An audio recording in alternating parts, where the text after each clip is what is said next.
ಶ್ರೀ ಗುರುಭ್ಯೋ ನಮಃ. ಹರಿ ಓಂ. ಗುರು ಬ್ರಹ್ಮ ಗುರು ವಿಷ್ಣು ಗುರುದೇವೋ ಮಹೇಶ್ವರ ಗುರು ಸಾಕ್ಷಾತ್ ಪರಬ್ರಹ್ಮ ತಸ್ಮೈ ಶ್ರೀ ಗುರುವೇ ನಮಃ. ಗುರವೇ ಸರ್ವಲೋಕಾನಾಂ ವಿಷಜೇ ಭವರೋಗಿನಾಂ ನಿಧಯೇ ಸರ್ವವಿದ್ಯಾನಾಂ ಶ್ರೀ ದಕ್ಷಿಣಾಮೂರ್ತಯೇ ನಮಃ. ಜ್ಞಾನಾನಂದಮಯಂ ದೇವಂ ನಿರ್ಮಲಂ ಸ್ಫಟಿಕಾಕೃತಿಂ ಆಧಾರಂ ಸರ್ವವಿದ್ಯಾನಾಂ ಹಯಗ್ರಿಮುಪಾಸ್ಮಹೇ. ಜಗತ ಪಿತರಂ ಮುಂದೆ ಪಾರ್ವತಿ ಪರಮೇಶ್ವರೌ.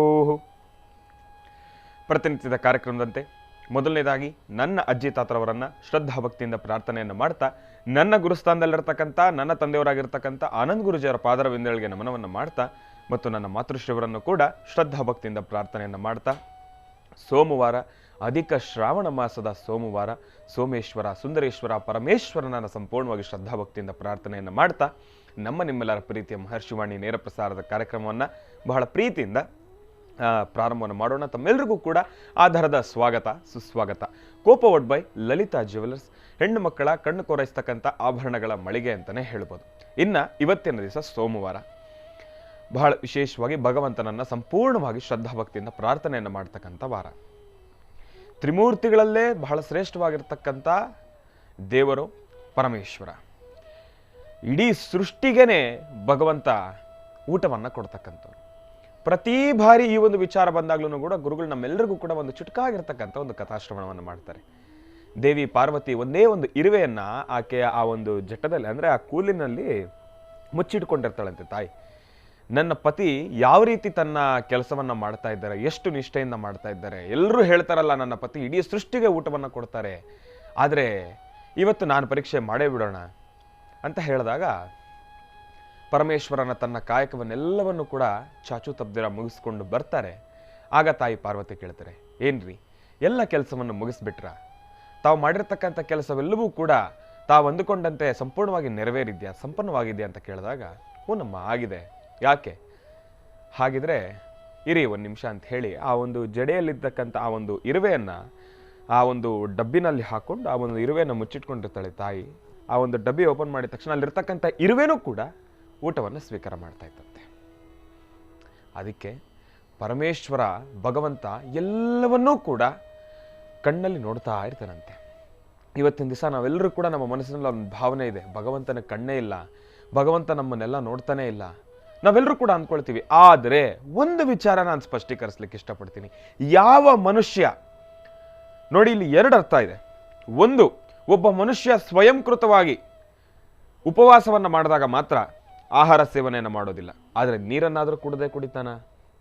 ಹೌದು. ಆದರೆ ಒಬ್ಬ ಮನುಷ್ಯ ಏನೂ ಇಲ್ದಿರ ತನ್ನ ಕಾಯಕವನ್ನು ನಿರಂತರವಾಗಿ ಏನೊಂಚೂರು ಸಮಸ್ಯೆ ಇಲ್ದಿರ ನಡೆಸ್ಕೊಂಡು ಹೋಗ್ತಾ ಇರ್ತಕ್ಕಂಥ ಮನುಷ್ಯ, ಯಾರಾದರೂ ಒಬ್ಬರನ್ನ ತೋರಿಸಿ ದಿನಕ್ಕೆ ಒಂದೊತ್ತನಾದರೂ ಊಟ ಇಲ್ದಿರ ಮಲ್ಕೊಂಡಿರ್ತಕ್ಕಂಥವ್ರು, ಯಾವುದೋ ಒಂದು ರೂಪದಲ್ಲಿ ತೀರಾ ಬಡತನ ನಿರ್ಗತಿಕನಾದ್ರೂ ಕೂಡ, ಅವತ್ತಿನ ದಿವಸದ ಭಿಕ್ಷೆಯನ್ನು ಬೇಡದ್ರೂ ಕೂಡ ಆತ ಗಳಿಸಿರ್ತಕ್ಕಂಥ ಹಣದಲ್ಲಿ ಏನೋ ಒಂದು ರೀತಿ ಆಹಾರವನ್ನು ಸ್ವೀಕಾರ ಮಾಡಲೇಬೇಕು, ಮಾಡೇ ಮಾಡ್ತಾನೆ. ಅದೇ ಪರಮೇಶ್ವರ, ಅದೇ ಭಗವಂತ. ಭಗವಂತ ಯಾವ ಕಾರಣಕ್ಕೂ ಕೂಡ ಯಾವತ್ತೂ ಕೂಡ ಯಾರನ್ನೂ ಕೂಡ ಹಸುವಿನಿಂದ ಮಲಗಿಸಿರ್ತಕ್ಕಂಥದ್ದಿಲ್ವೇ ಇಲ್ಲ. ಆ ಕ್ಷಣದ ದೇಹದ ಶಕ್ತಿಯನ್ನು ಹೆಚ್ಚು ಮಾಡ್ಕೊಳ್ಳಿಕ್ಕೆ, ಆ ಕ್ಷಣದ ಹಸಿವನ್ನು ತಡ್ಕೊಳ್ಳಿಕ್ಕಾದರೂ ಒಂದಿಷ್ಟು ಆಹಾರವನ್ನು ಭಗವಂತ ನಮಗೆ ದಯಪಾಲಿಸೇ ಪಾಲಿಸ್ತಾನೆ. ಅದೇ ರೀತಿ ನಾವೆಲ್ಲರೂ ಕೂಡ ಒಂದು ಭ್ರಮೆನಲ್ಲಿದ್ದೇವೆ. ನಾವು ಕಷ್ಟ ಕಾಲದಲ್ಲಿದ್ದಾಗ ದೇವರನ್ನು ದೂರ್ತೀವಿ, ಆದರೆ ದೇವರನ್ನೇ ದೂರ್ತೀವಿ ನಾವು. ಏನಪ್ಪ ಭಗವಂತ, ನನಗೆ ಎಷ್ಟು ಕಷ್ಟ ಕೊಡ್ತೇವೆ ನೀನು ಕಣ್ಣೇ ಇಲ್ಲಪ್ಪ ನನ್ನ ಮೇಲೆ. ಈಗ ನೋಡಪ್ಪ, ಅಲ್ಲಿ ಕೆಟ್ಟ ಕೆಲಸ ಮಾಡ್ತಾ ಇರ್ತಕ್ಕಂಥವ್ರು ಎಲ್ಲರೂ ಕೂಡ ಇವತ್ತಿನ ದಿವಸ ಮರಿತಾ ಇದ್ದಾರೆ ರಾಜ್ಯದಲ್ಲಿ. ನಾವು ಒಳ್ಳೆ ಕೆಲಸ ಮಾಡಿಕೊಂಡು ಒಳ್ಳೆತನವಾಗಿದ್ದು ನಮಗೇನು ಸಿಗ್ತಾ ಇದೆ?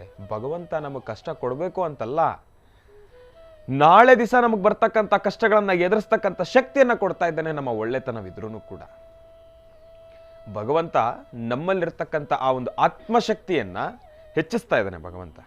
ಅದಕ್ಕೋಸ್ಕರ ನಾವು ಯಾರು ಚಿಂತೆ ಮಾಡೋದು ಬೇಡ, ಭಗವಂತನನ್ನು ಪ್ರಾರ್ಥನೆಯನ್ನು ಮಾಡೋಣ, ಭಗವಂತನ ಮೇಲೆ ನಂಬಿಕೆಯನ್ನು ಇಡೋಣ. ಭಗವಂತನ ನನ್ನ ಮನಸ್ಸಿನಲ್ಲಿ ಪ್ರಾರ್ಥನೆಯನ್ನು ಮಾಡ್ಕೊಳ್ತಾ ನಮ್ಮ ಕೆಲಸವನ್ನು ನಾವು ನಡೆಸ್ಕೊಂಡು ಹೋಗ್ತಾ ಇದ್ರೆ ಕಾಲ ಕಾಲಕ್ಕೆ ಭಗವಂತ ನಮಗೇನು ಕೊಡಬೇಕೋ ಅದನ್ನು ಕೊಟ್ಟೇ ಕೊಡ್ತಾನೆ, ಕೊಡದಿರಂತೂ ಇಲ್ಲವೇ ಇಲ್ಲ. ಅದೇ ರೀತಿ ಮನಸ್ಸು ಎಂಬತಕ್ಕಂಥ ಈ ಒಂದು ಮನಸ್ಸಿನ ನ್ಯಾಯಾಲಯದಲ್ಲಿ ಮನಸ್ಸಾಕ್ಷಿಯೇ ನ್ಯಾಯಾಧೀಶ. ನಾನೇನು ಹೇಳ್ತಾ ಇದ್ದೀನಿ ಹೇಳಿ, ಅರ್ಥ ಮಾಡ್ಕೋಬೇಕೀಗ. ಏನಪ್ಪ ಅಂದರೆ, ಮನಸ್ಸಿನ ನ್ಯಾಯಾಲಯದಲ್ಲಿ ಮನಸ್ಸಾಕ್ಷಿಯೇ ನ್ಯಾಯಾಧೀಶ. ಅಂದರೆ ಈ ಒಂದು ಮನಸ್ಸು ಎಂಬತಕ್ಕಂಥ ಕೋರ್ಟ್ನಲ್ಲಿ ನಿಮ್ಮ ಮನಸ್ಸಾಕ್ಷಿನೇ ಜಡ್ಜ್. ಅದಕ್ಕೋಸ್ಕರ ತಾವು ಏನೇ ತಪ್ಪು ಮಾಡಲಿ, ಮಾಡಿರ್ತಕ್ಕಂಥ ಕೆಲಸದಲ್ಲಿ ಎಡವಿರಲಿ, ಇವತ್ತು ತಾವು ಸೋತ್ರಿ ಅಂದ್ಕೊಂಡ್ರೆ ಅದಕ್ಕೆ ನಿಮ್ಮ ಮನಸ್ಸು ಎಂಬತಕ್ಕಂಥ ಆ ಒಂದು ಕೋರ್ಟ್ನಲ್ಲಿ ತಾವೇ ಒಂದು ಪ್ರಶ್ನೆ ಹಾಕ್ಕೊಳ್ಬೇಕು. ಅದಕ್ಕೆ ನಿಮ್ಮ ಮನಸ್ಸಾಕ್ಷಿ ನೀವೇ ಹೇಳಬೇಕು, ನಾನಿಂಥ ತಪ್ಪು ಮಾಡಿದೆ, ಅದಕ್ಕೆ ಈ ಕೆಲಸ ಈಗಾಯಿತು. ಪರರನ್ನು ದೂರ್ತಕ್ಕಂಥದ್ದಲ್ಲ. ತಾವು ಎಷ್ಟೇ ತಾವು ಶ್ರದ್ಧಾಭಕ್ತಿಯಿಂದ ಕೆಲಸ ಮಾಡಿ ಅದು ಪಕ್ಕದಲ್ಲಿರ್ತಕ್ಕಂಥ ವ್ಯಕ್ತಿಯಿಂದನೇ ಹಾಳಾಗಿದ್ರೂ ಕೂಡ ಆ ವ್ಯಕ್ತಿ ಹಂಗೆ ಮಾಡಲಿಕ್ಕೆ ಕಾರಣ ಏನು, ಅದಕ್ಕೆ ನಾನೇನು ಮಾಡಿದ್ದೇನೆ ಎಂಬತಕ್ಕಂಥದ್ದನ್ನು ತಾವು ಯೋಚನೆ ಮಾಡಬೇಕೇ ಹೊರತಾಗಿ, ಅದನ್ನು ಮನಸ್ಸಿನಲ್ಲಿ ಇಟ್ಕೊಂಡು ನಾವು ಮುಂದೆ ಹೋಗಬೇಕೇ ಹೊರತಾಗಿ ಆ ವ್ಯಕ್ತಿ ಹಂಗೆ ಮಾಡ್ಬಿಟ್ನಲ್ಲ ಅಂಥೇಳಿ ತಲೆ ಮೇಲೆ ಕೈ ಹೊತ್ಕೊಂಡು ಕೂರ್ತಕ್ಕಂಥದ್ದು ಸಮಂಜಸನ ಅಲ್ಲವೇ ಅಲ್ಲ. ಅದಕ್ಕೋಸ್ಕರ ನಿಮ್ಮೆಲ್ಲರಿಗೂ ಕೂಡ ನಾನು ಹೇಳ್ತಕ್ಕಂಥದ್ದೇನಪ್ಪ ಅಂದರೆ, ಸಮಸ್ಯೆ ಎಂಥದ್ದೇ ಇರಲಿ, ತಪ್ಪು ಒಪ್ಪು ಮಾನವರು ಅಂದಮೇಲೆ ಅದೆಲ್ಲವೂ ಕೂಡ ಸಹಜನೇ. ಮಾಡ್ತಕ್ಕಂಥ ಸಮಸ್ಯೆಗಳು ಸಣ್ಣ ಪುಟ್ಟದ್ದು ನಡೀತಾನೆ ಇರ್ತವೆ. ಆದರೆ ಇದೆಲ್ಲದಕ್ಕೂ ಕೂಡ ಒಬ್ಬ ನ್ಯಾಯಾಧೀಶ ನಿಮ್ಮ ಮನಸ್ಸಾಕ್ಷಿ ಮಾತ್ರ. ನಿಮ್ಮ ಮನಸ್ಸಾಕ್ಷಿಗೆ ಹೌದು ನಾನು ತಪ್ಪು ಮಾಡಿದ್ದೇನೆ, ನಾನು ಅದನ್ನು ಸರಿತಿದ್ಕೊಳ್ಬೇಕು ಅಂತ ಹೇಳಿ ಮನಸ್ಸಿನಲ್ಲಿ ಅಂದ್ಕೊಂಡು ಪ್ರಪಂಚ ಜಗತ್ತು 1000 ಮಾತಾಡುತ್ತಪ್ಪ, ಎಲ್ಲರೂ 1000 ಮಾತಾಡ್ಕೊತಾರೆ, ಅಯ್ಯೋ ಥೂ ಥೂ ಥೂ ಅಂತೆಲ್ಲ ಹೋಗಿತಾರೆ. ಅದಕ್ಕೆಲ್ಲ ನಾವು ಯಾಕೆ ಯೋಚನೆ ಮಾಡಬೇಕು? ನನ್ನ ಜೀವನ ನನ್ನ ಇಷ್ಟ. ನಾನು ಇವತ್ತು ಹೌದು ನನ್ನ ತಪ್ಪಿಂದ ಈ ಥರ ಆಗಿದೆ, ಆ ತಪ್ಪನ್ನು ನಾನು ಸರಿ ತಿದ್ಕೊಳ್ತೀನಿ, ನಾನು ಮುಂದೆ ಬರ್ತೀನಿ. ಆ ಒಂದು ಛಲ ನಮ್ಮ ಮನಸ್ಸಲ್ಲಿ ಬರಬೇಕು. ನಮ್ಮ ಮನಸ್ಸಾಕ್ಷಿ ಆ ರೀತಿಯಾಗಿರಬೇಕು. ನಾನೇನೋ ತಪ್ಪು ಮಾಡಿಬಿಟ್ಟಿದ್ದೇನಲ್ಲ ಎಂಬತಕ್ಕಂಥ ಆ ಒಂದು ಅವಮಾನದ ಬೆಂಕಿನಲ್ಲಿ ನಾವು ಸುಡ್ತಾ ಇದ್ರೆ ನಾವು ಜೀವನದಲ್ಲಿ ಮುಂದೆ ಬರೋದಕ್ಕಾಗೋದೇ ಇಲ್ಲ. ಗೆಲುವಿಗೆ ಸೋಲು ಮೊದಲನೇ ಮೆಟ್ಲಾದರೆ ಅವಮಾನ 2ನೇ ಮೆಟ್ಲು. ಯೋಚನೆ ಮಾಡಬೇಡಿ. ಅವಮಾನ, ಸೋಲು ಇದೆಲ್ಲವೂ ಕೂಡ ಒಬ್ಬ ಮನುಷ್ಯನನ್ನು ದೃಢವಾಗಿಸುತ್ತೆ ಹೊರತಾಗಿ, ಗಟ್ಟಿಪಡಿಸುತ್ತೆ ಹೊರತಾಗಿ ಆ ಮನುಷ್ಯನನ್ನು ಯಾವತ್ತೂ ಕೂಡ ಕುಗ್ಸೋದೇ ಇಲ್ಲ.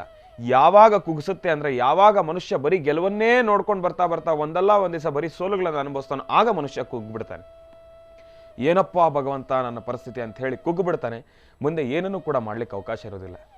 ಯಾರೆಲ್ಲ ಇವತ್ತಿನ ದಿವಸ ತಾವು ಅಂದ್ಕೊಳ್ತಾ ಇರ್ತೀನಿ, ನನ್ನ ಕಷ್ಟ ಇದೆ, ನಾನೇನು ಕೂಡ ಮಾಡೋಕ್ಕಾಗ್ತಾ ಇಲ್ಲ, ನಾನು ಬರೀ ಸೋಲ್ತಾ ಇದ್ದೀನಿ ಅಂತ ತಮ್ಮೆಲ್ಲರಿಗೂ ಕೂಡ ಒಂದು ಮಾತು ಹೇಳ್ತೀನಿ ಕೇಳಿ. ಈಗ ತಾವು ಆ ಒಂದು ನೋವಿನಲ್ಲಿ, ಆ ಒಂದು ಸಂಕಷ್ಟದಲ್ಲಿ, ಆ ಒಂದು ಸೋಲಿನ ಬೆಂಕಿಯಲ್ಲಿ ಸುಟ್ರೇನೆ ನಾಳೆ ದಿವಸ ಗೆಲುವು ಎಂಬತಕ್ಕಂಥ ಬೆಂಕಿಯಾಗಿ ತಾವೇ ಪರಿವರ್ತನೆ ಆಗ್ತೀರಿ. 10 ಜನಕ್ಕೆ ತಾವೇ ಪ್ರಕಾಶವನ್ನು ಹರಡಿಸ್ತೀರಿ. ಇವತ್ತು ತಾವು ನೋವಲ್ಲಿದ್ದೀರಿ ಅಂತ, ತಾವು ಸೋಲಲ್ಲಿದ್ದೀರಿ ಅಂತ ಬೇಜಾರು ಮಾಡ್ಕೊಳ್ಬೇಡಿ. ಮುಂದೆ ನಿಮಗೊಂದು ಸುಖವಾಗಿರ್ತಕ್ಕಂಥ ಒಂದು ಸಮಯ ಕಾಯ್ತಾ ಇದೆ ಅಂತ ಮನಸ್ಸಿನಲ್ಲಿ ಇಟ್ಕೊಳ್ಳಿ. ಭಗವಂತ ಎಲ್ಲರನ್ನೂ ಕೂಡ ಕಣ್ಣಲ್ಲಿ ನೋಡ್ತಾ ಇರ್ತಾನೆ. ಭಗವಂತನಿಗೆ ಕಣ್ಣಿಲ್ಲ ಅಂತಲ್ಲ. ಈ ಒಂದು ಮಾತು ಭಗವಂತ ಅದೇ ಪರವಾಗಿ ಯಾವ ವ್ಯಕ್ತಿ ಆಡೋದ್ನೋ ಏನಪ್ಪ, ಭಗವಂತನ ಕಣ್ಣಿಲ್ಲ ಅಂತ, ಅದೇನಕ್ಕಾದ್ರೂ ಆಡೋದ್ನೋ. ಭಗವಂತನ ಕಣ್ಣಿಲ್ಲ ಅಂದಿದ್ದರೆ ದೇವಿ ಪಾರ್ವತಿ ಆಕೆ ಜಡೆಯಲ್ಲಿ ಇಟ್ಕೊಂಡಿರ್ತಕ್ಕಂಥ ಆ ಒಂದು ಇರುವೆಗೆ ಭಗವಂತನ ಗೊತ್ತಿಲ್ಲದೇನೆ ಪ್ರಸಾದ ಕೊಡೋಕ್ಕಾಗ್ತಿತ್ತ? ಭಗವಂತವೆಲ್ಲವನ್ನೂ ಕೂಡ ಗಮನಿಸ್ತಾ ಇರ್ತಾನೆ. ತಾಯಿ ಪರೀಕ್ಷೆ ಮಾಡಿರ್ತಕ್ಕಂಥದ್ದು ಕೂಡ ಭಗವಂತನಿಗೆ ಗೊತ್ತು. ಹಾಗಾಗಿ ಭಗವಂತ ಯಾರಿಗೆ ಏನು ಕೊಡಬೇಕೋ ಅದನ್ನು ಕೊಡ್ತಾನೆ ಇರ್ತಾನೆ. ನಾವು ಯಾಕೆ ಆಲೋಚನೆ ಮಾಡಬೇಕು? ಏನಕ್ಕೆ ನಾವು ನಿರಾಶ್ರಿತರಾಗಿ ಕೂತ್ಕೊಳ್ಬೇಕು? ಬೇಡ. ಆ ಮನಸ್ಥಿತಿಯನ್ನು ಪಕ್ಕಕ್ಕಿಡೋಣ. ಅವಮಾನ, ಸೋಲು ಎಲ್ಲವನ್ನೂ ಕೂಡ ಅನುಭವಿಸಿ ಅದೆಲ್ಲವನ್ನೂ ಕೂಡ ನಾವು ಜೊತೆಲಿಟ್ಕೊಂಡು ಮುಂದೆ ಹೋಗೋಣ. ಒಂದಲ್ಲ ಒಂದು ದಿವಸ ನಾವೆಲ್ಲರೂ ಕೂಡ ಗೆಲ್ಲುತ್ತೀವಿ, ಗೆದ್ದು ತೋರಿಸ್ತೀವಿ. ಈ ಒಂದು ಮಾತನ್ನು ವಾರದ ಮೊದಲನೇ ದಿವಸ ಸೋಮವಾರ ತಮ್ಮೆಲ್ಲರಿಗೂ ಕೂಡ ಹೇಳಿರ್ತಕ್ಕಂಥ ನನಗೂ ಸಂತೋಷ. ತಾವೆಲ್ಲರೂ ಕೂಡ ಇದನ್ನು ಅದೇ ರೀತಿ ಸ್ವಾಗತಿಸಿ ತಾವೆಲ್ಲರೂ ಕೂಡ ಮುಂದೆ ಬನ್ನಿ ಎಂಬತಕ್ಕಂಥ ಮಾತನ್ನು ಹೇಳ್ತಾ, ಒಳ್ಳೆಯದಾಗಲಿ, ಶುಭವಾಗಲಿ. ಇನ್ನು ಬಹಳ ವಿಶೇಷವಾಗಿ ಇಂದಿನ ಭಾಗದಲ್ಲಿ ಅದ್ಭುತವಾಗಿರ್ತಕ್ಕಂಥ ಒಂದು ಮಾಹಿತಿ, ಒಂದು ಸಂದೇಶ, ಒಂದು ನುಡಿಮುತ್ತು, ಒಂದು ಜೀವನಕ್ಕೆ ಪ್ರತಿನಿತ್ಯ ಬೇಕಾಗಿರ್ತಕ್ಕಂಥ ಒಂದು ವಿಚಾರ ತಿಳ್ಕೊಂಡಿದ್ದಾಯಿತು. ಇನ್ನು ಇವತ್ತಿನ ದಿವಸ ವಾರದ ಮೊದಲನೇ ದಿನ ಸೋಮವಾರ ತಮ್ಮೆಲ್ಲರಿಗೂ ಕೂಡ ಒಂದು ವಿಶೇಷವಾಗಿರ್ತಕ್ಕಂಥ ಮಾಹಿತಿಯನ್ನು ತಿಳಿಸ್ಬೇಕು ಅಂತ ನನಗಂತೂ ಆಸೆ. ಏನಪ್ಪ ಅಂದರೆ, ನಿಮ್ಮ ಪ್ರೀತಿಯ ಮಹರ್ಷಿ ಮಂದಿರ ಇನ್ನು ಮುಂದೆ ಮತ್ತೊಂದು ಅದ್ಭುತವಾಗಿರ್ತಕ್ಕಂಥ ಒಂದು ಕೆಲಸದ ಜೊತೆ ಬರ್ತಾ ಇದೆ. ಏನಪ್ಪ? ತಮ್ಮೆಲ್ಲರ ಅಪೇಕ್ಷೆಯಂತೆ, ತಮ್ಮೆಲ್ಲರ ಇಚ್ಛೆಯಂತೆ ಲಕ್ಷ್ಮೀ ಭೂವರಹ ಸ್ವಾಮಿಯ ಆ ಒಂದು ಸಾನ್ನಿಧ್ಯ, ದೇವಸ್ಥಾನ, ದರ್ಶನದ ಕುರಿತಾಗಿ ಒಂದು ವಿಚಾರ ತಿಳಿಸೋರಿದ್ದೇವೆ. ಆದರೆ ಅದನ್ನು ನಾನಲ್ಲ, ಗುರೂಜಿಯವರೇ ತಿಳಿಸ್ಬೇಕು. ಅದಕ್ಕೋಸ್ಕರ ಇನ್ಯಾಕೆ ತಡ, ಗುರೂಜಿಯವರನ್ನ ಕಾರ್ಯಕ್ರಮಕ್ಕೆ ಸ್ವಾಗತಿಸಿಬಿಡೋಣ. ಶ್ರೀಯುತರು ಸಾಮುದ್ರಿಕ ಶಿರೋಮಣಿ, ಸ್ವರ ಸರ್ವಜ್ಞ, ದರ್ಪಣಾಂಜನ, ಚಕ್ಷುರ್ಮತಿ ವಿದ್ಯಾನಿಪುಣ, ಶ್ರೀ ವಿದ್ಯೋಪಾಸಕರತ್ನ, ಅಥರ್ವಣ ಪರಿಹಾರ ಪ್ರವೀಣರು ಮತ್ತು ವನಸಿರಿ ಆಯುರ್ವೇದ ರತ್ನರು, ನಮ್ಮ ನಿಮ್ಮೆಲ್ಲರ ಪ್ರೀತಿಯ ಮಹರ್ಷಿ ಮಂದಿರ ಬ್ರಹ್ಮರ್ಷಿ ಆನಂದ ಸಿದ್ಧಿಪೀಠಂನ ಸಂಸ್ಥಾಪಕರು, ಖ್ಯಾತ ಜ್ಯೋತಿಷಿಗಳು ಶ್ರೀ ಶ್ರೀ ಶ್ರೀ ಡಾಕ್ಟರ್ ಮಹರ್ಷಿ ಆನಂದ್ ಗುರೂಜಿಯವರನ್ನ, ನನ್ನ ತಂದೆಯವರನ್ನ ಪ್ರೀತಿಪೂರ್ವಕವಾಗಿ, ಭಕ್ತಿಪೂರ್ವಕವಾಗಿ ಕಾರ್ಯಕ್ರಮಕ್ಕೆ ಸ್ವಾಗತಿಸೋಣ. ಗುರುಗಳೇ, ಕಾರ್ಯಕ್ರಮಕ್ಕೆ ಸ್ವಾಗತ, ಸುಸ್ವಾಗತ. ಶುಭವಾಗಲಿ, ಒಳ್ಳೆಯದಾಗಲಿ. ಒಳ್ಳೆಯ ಸಂದೇಶಗಳೊಂದಿಗೆ ಮನುಷ್ಯ ಹಾಕುವಂಥ ಪ್ರತಿ ಹೆಜ್ಜೆಯಲ್ಲೂ ಹೆಚ್ಚಿನ ಯಶಸ್ಸಾಗಲಿ ಅಂತ ನಾನು ದೇವರನ್ನ ಪ್ರಾರ್ಥನೆ ಮಾಡ್ತೇನೆ. ಅದರಲ್ಲೂ ಮಾಸ ಶಿವರಾತ್ರಿ ವರ್ಷಕ್ಕೆ ಒಂದು ಮಾತ್ರ, ನಮಗೆ ನಿಮಗೆಲ್ಲರಿಗೂ ಗೊತ್ತಿರುವಂಥದ್ದು, ಅದು ಮಹಾಶಿವರಾತ್ರಿ. ಆದರೆ ಇವತ್ತು ಮಾಸ ಶಿವರಾತ್ರಿ ಆದ್ದರಿಂದ ಸರ್ವಂ ಶಿವಮಯಂ. ಯಾರು ಶಿವಧ್ಯಾನವನ್ನು ಮಾಡ್ತಾರೆ, ಶಿವನ ಆರಾಧನೆ ಮಾಡ್ತಾರೆ, ಎಲ್ಲರೂ ಸಹಿತ ಅಂದರೆ ನಾವು ಹಾಕುವ ಪ್ರತಿ ಹೆಜ್ಜೆಯಲ್ಲೂ ಸಹಿತ ಶಿವಧ್ಯಾನದಿಂದಲೇ ನಡೆದರೆ ಹೆಚ್ಚಿನ ಫಲಾಫಲಗಳನ್ನು ಖಂಡಿತ ಸಿದ್ಧಿಪಡಿಸ್ಕೊಳ್ಬಹುದು. ನಮಸ್ತೆ ಅಸ್ತು ಭಗವನ್ ವಿಶ್ವೇಶ್ವರಾಯ ಮಹಾದೇವಾಯ ತ್ರಯಂಬಕಾಯ ತ್ರಿಪರಾಂತಕಾಯ ತ್ರಿಕಾಗ್ನಿಕಾಲಾಯ ಕಾಲಾಗ್ನಿರುದ್ರಾಯ ನೀಲಕಂಠಾಯ ಮೃತ್ಯುಂಜಯಾಯ ಸರ್ವೇಶ್ವರಾಯ ಸದಾಶಿವಾಯ ಶ್ರೀಮನ್ಮಹಾದೇವಾಯ ನಮಃ. ಅಘೋರೇಭ್ಯೋ ದಘೋರೇಭ್ಯೋ ಘೋರಘೋರತರೇಭ್ಯಃ ಸರ್ವೇಭ್ಯೋ ನಮಸ್ತೆ ಅಸ್ತು ರುದ್ರರೂಪೇಭ್ಯಃ ತತ್ಪುರುಷಾಯ ವಿದ್ಮಹೇ ಮಹಾದೇವಾಯ ಧೀಮಹಿ ತನ್ನೋ ರುದ್ರ ಪ್ರಚೋದಯಾತ್. ರುದ್ರದೇವರನ್ನು ಪ್ರಾರ್ಥನೆ ಮಾಡ್ತಾ ಸರ್ವರಿಗೂ ಸಕಲರಿಗೂ ಸಹಿತ ಸನ್ಮಂಗಳ ಉಂಟಾಗಲಿ. ರುದ್ರದೇವರ ಸಂಪೂರ್ಣ ಅನುಗ್ರಹ ತಮ್ಮೆಲ್ಲರಿಗೂ ಇದ್ದು ತಾವು ಮಾಡುವಂಥ ಹಾಕುವಂಥ ಪ್ರತಿ ಹೆಜ್ಜೆಯೂ ಸಹಿತ ಹೆಚ್ಚಿನ ಯಶಸ್ಸಾಗಲಿ ಅಂತ ನಾನು ದೇವರನ್ನ ಪ್ರಾರ್ಥನೆ ಮಾಡ್ತೇನೆ.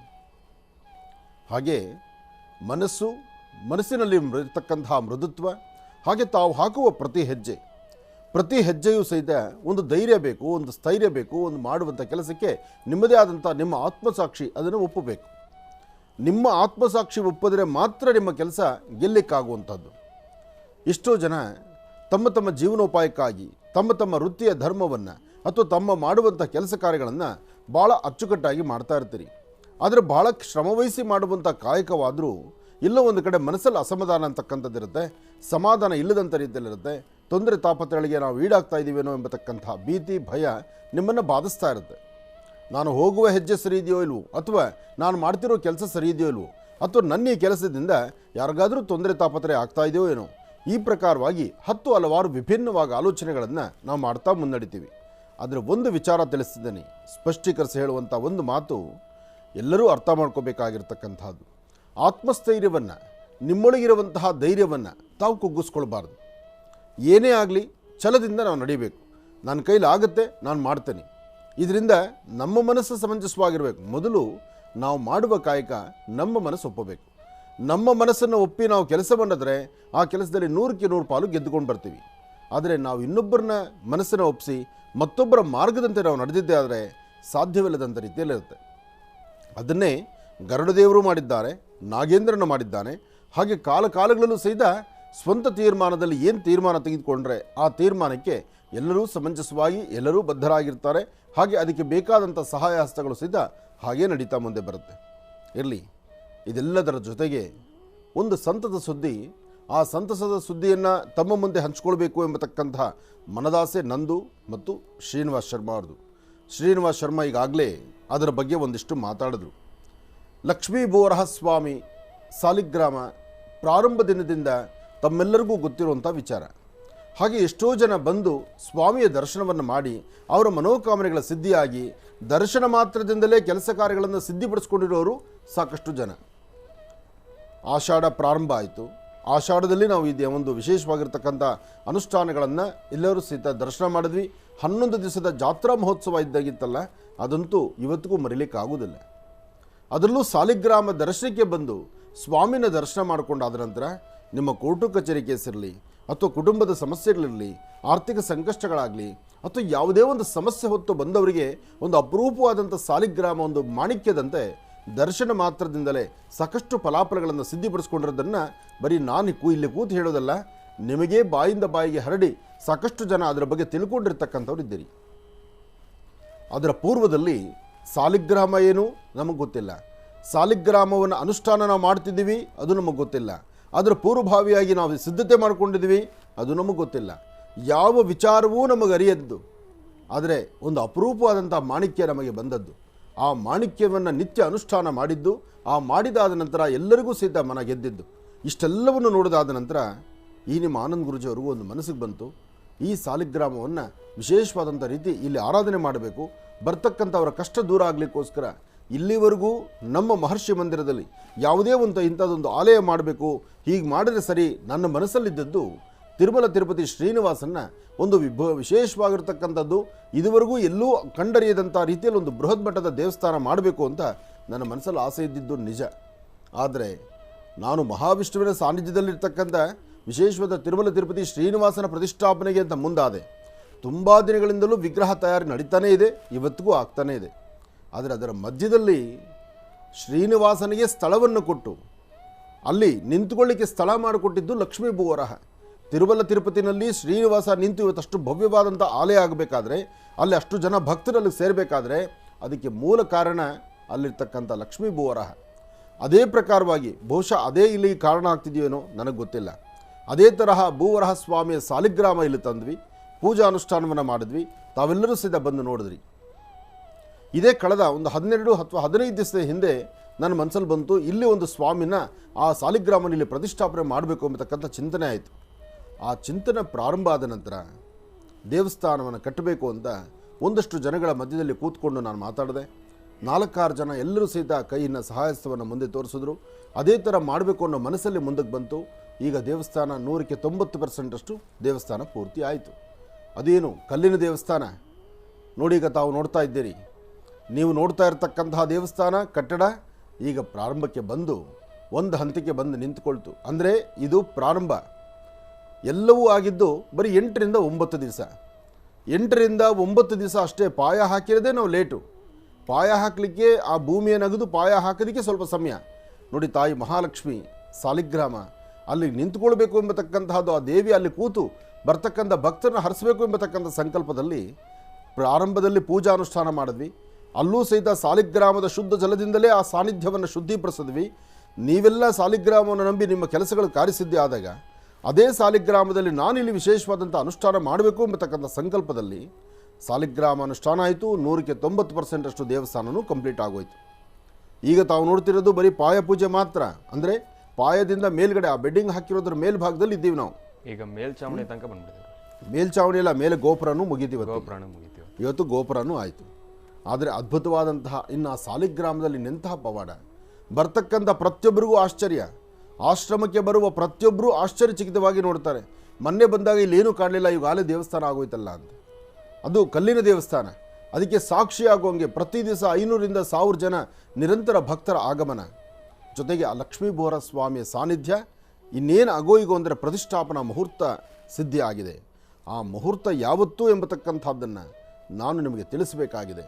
ಅದಕ್ಕಾಗಿ ತಾವು ಮುಂದಿನ ಭಾಗದಲ್ಲಿ ಎಲ್ಲರೂ ಕೈ ಮುಗಿದು ಲಕ್ಷ್ಮೀ ಭೂವರಾಹ ಸ್ವಾಮಿಯನ್ನು ಒಮ್ಮೆ ಪ್ರಾರ್ಥನೆ ಮಾಡೋಣ. ಲಕ್ಷ್ಮೀ ಭೂವರಾಹ ಸ್ವಾಮಿಯನ್ನು ಪ್ರಾರ್ಥನೆ ಮಾಡಿ ಆ ಮುಹೂರ್ತ ಯಾವಾಗ ಎಂಬತಕ್ಕಂಥದ್ದನ್ನು ನಿಮ್ಮ ಗಮನಕ್ಕೆ ನಾನು ತರ್ತೇನೆ.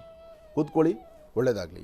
ಇನ್ನು ಬಹಳ ವಿಶೇಷವಾಗಿ ಇಂದಿನ ಭಾಗದಲ್ಲೂ ಗುರುಗಳು ನಮ್ಮೆಲ್ಲರಿಗೂ ಕೂಡ ತಿಳಿಸ್ತಾ ಇದ್ರು, ಲಕ್ಷ್ಮೀ ಭೂವರಾಹ ಸ್ವಾಮಿ ಮತ್ತು ತಾಯಿ ಮಹಾಲಕ್ಷ್ಮಿಯ ಸಾನ್ನಿಧ್ಯದ ಪ್ರತಿಷ್ಠಾಪನಾ ಸಮಯ ಮತ್ತು ದೇಗುಲವನ್ನು ನೂತನವಾಗಿ ತೆರವುಗೊಳಿಸ್ತಾ ಇರತಕ್ಕಂಥದ್ದು, ಅಂದರೆ ಓಪನಿಂಗ್ ಸೆರೆಮನಿ, ಅದನ್ನು ಕೂಡ ಆ ಒಂದು ದಿನಾಂಕವನ್ನು ಕೂಡ ನಾನು ತಿಳಿಸ್ತೀನಿ ಅಂತ ಹೇಳ್ತಾ ಇದ್ರು. ಆದರೆ ಇಂದಿನ ಭಾಗದಲ್ಲೇ ತಿಳಿಸ್ತಾರೇನೋ ಅನ್ನೋದು ನನ್ನ ಮನಸ್ಸಲ್ಲೂ ಕೂಡ ಇತ್ತು. ಆದರೆ ಈಗ ತಿಳಿಸ್ತಾರೇನೋ. ಆದರೆ ಅದರ ಜೊತೆಗೆ ಇವತ್ತಿನ ದಿನದ ವಿಶೇಷತೆಯನ್ನು ತಿಳ್ಕೊಳ್ಬೇಕು, ಪಂಚಾಂಗ ಶ್ರವಣವನ್ನು ಕೂಡ ತಿಳ್ಕೊಳ್ಬೇಕಲ್ವಾ.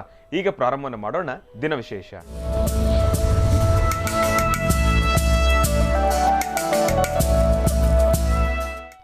ಗುರುಗಳೇ, ಇವತ್ತಿನ ದಿನದ ವಿಶೇಷತೆ ಮತ್ತು ಪಂಚಾಂಗ ಶ್ರವಣ. ಖಂಡಿತ. ಭಗವತೀಂ ಶ್ರೀಂ ದಲಿತಾಂ ರಾಜರಾಜೇಶ್ವರೀ ಮಹಾಂ ರಾಜ್ಯದಾಯಿನಿ ಮಹಾಂ ರಾಜ್ಯ ಕಲಾವಲ್ಲಭ ನಮಃ. ಭಗವತೀ ಶ್ರೀಂ ಮಹಾಕಾಳಿ ಮಹಾಲಕ್ಷ್ಮೀ ದೇವತಾಭ್ಯೋ ನಮಃ. ತ್ರಂಬಕಂ ಯಜಾಮಹೇ ಸುಗಂಧಿಂ ಪುಷ್ಟಿವರ್ಧನಂ ಪೂರ್ವಾರ್ಗುಂಧರಾ ಮೃತ್ಯೋನ್ಮೃಕ್ಷೀಯಮಾಮೃತಾತ್. ತ್ರಂಬಕೇಶ್ವರಾಯ ನಮಃ, ಅಗಸ್ತ್ಯೇಶ್ವರಾಯ ನಮಃ, ವಿಶ್ವೇಶ್ವರಾಯ ನಮಃ, ಅರುಣಾಚಲೇಶ್ವರಾಯ ನಮಃ, ನಂಜುಂಡೇಶ್ವರಾಯ ನಮಃ, ಮಹೇಶ್ವರಾಯ ನಮಃ, ಸಾಂಬ ಸದಾಶಿವಾಯ ನಮಃ. ಶ್ರೀ ಶುಭಕೃತ್ ನಾಮ ಸಂವತ್ಸರೆ ದಕ್ಷಿಣಾಯನೆ ವರ್ಷ ಋತು ಅಧಿಕ ಶ್ರಾವಣ ಮಾಸ ಕೃಷ್ಣ ಪಕ್ಷ 14/8/2023 ಸೋಮವಾರ ತ್ರಯೋದಶಿ. ಅದರಲ್ಲೂ ವಿಶೇಷವಾಗಿರತಕ್ಕಂತಹದ್ದು ಇವತ್ತು ಪುನರುಸು ನಕ್ಷತ್ರಚಾರ ಪ್ರಕಾರ ಚಂದ್ರ ಚೆನ್ನಾಗಿದ್ದು ಗುರು ಚೆನ್ನಾಗಿರೋದ್ರಿಂದ ಇವತ್ತಿನ ಕೆಲಸ ಕಾರ್ಯಗಳಲ್ಲಿ ಸಾಕಷ್ಟು ಫಲಾಫಲಗಳನ್ನು ತಾವು ಸಿದ್ಧಪಡಿಸ್ಕೊಳ್ಬೋದು.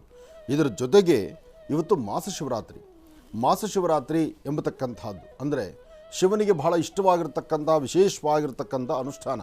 ಇವತ್ತು ಶುಭ ಸಂಧ್ಯಾಕಾಲ ಗೋಧೂಳಿ ಲಗ್ನದಲ್ಲಿ ಸ್ವಾಮಿಗೆ ನಡೀತಕ್ಕಂತಹ ಫಲಪಂಚಾಮೃತ ಅಭಿಷೇಕ, ಜೊತೆಗೆ ರುದ್ರನಿಗೆ ರುದ್ರಾಭಿಷೇಕ, ರುದ್ರನಿಗೆ ಸಾಂಬ ಸದಾಶಿವನಿಗೆ ಫಲಪಂಚಾಮೃತಗಳಿಂದ ಅಭಿಷೇಕವನ್ನು ಮಾಡಿದ್ರೆ ಭಗವಂತ ತೃಪ್ತನಾಗ್ತಾನೋ ಇಲ್ವೋ ಅದು ನನಗೆ ಗೊತ್ತಿಲ್ಲ.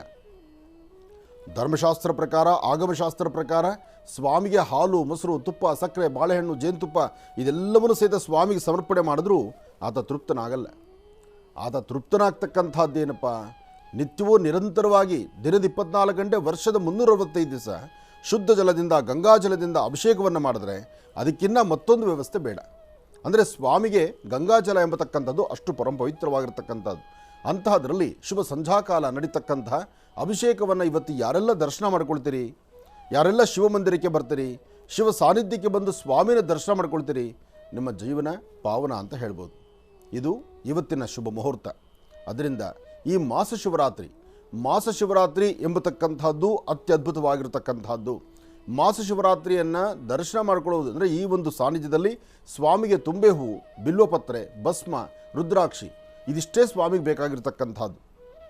ಯಾಕೆಂದರೆ ಚರ್ಮಾಂಬರಧರ ಆತ ಚರ್ಮವನ್ನು ಉಟ್ಕೊಂಡು ಮೈಯೆಲ್ಲ ರುದ್ರಾಕ್ಷಿಯನ್ನು ಧರಿಸ್ಕೊಂಡು ಸರ್ಪಗಳನ್ನು ಸುತ್ತಕೊಂಡು ಸ್ಮಶಾನದಲ್ಲಿರ್ತಕ್ಕಂಥ ಭಸ್ಮವನ್ನು, ಚಿತಾಭಸ್ಮವನ್ನು ಹಣೆಗೆ ಧಾರಣೆ ಮಾಡಿಕೊಂಡು ನಿತ್ಯವೂ ನಿರಂತರವೂ ಸಹಿತ ಧ್ಯಾನದಲ್ಲಿರ್ತಕ್ಕಂಥವನು. ಸೃಷ್ಟಿ, ಸ್ಥಿತಿ, ಲಯ, ಬೇಕು ಬೇಡಗಳು ಮನುಷ್ಯ ಪ್ರತಿಯೊಬ್ಬನಿಗೂ ಸಹಿತ ಅನ್ನವನ್ನು ಉಣಬಡಿಸ್ತಕ್ಕಂಥವನು. ಅನ್ನದಾತನಿಗೆ ವಿಶೇಷವಾಗಿರ್ತಕ್ಕಂಥ ಮಾಸ ಶಿವರಾತ್ರಿಯ ಈ ಶುಭ ದಿನದಂದು ತಮ್ಮ ಮನೋಕಾಮನೆಗಳು ಬೇಗ ಸಿದ್ಧಿಯಾಗಲಿ, ಕಾರ್ಯಸಿದ್ಧಿಯಾಗಲಿ. ಇನ್ನು ಈ ಹಿಂದೆ ನಾನು ತಿಳಿಸ್ಕೊಟ್ಟೆ ಮುಹೂರ್ತ ಭಾಗ ಅಂತಕ್ಕಂಥದ್ದು.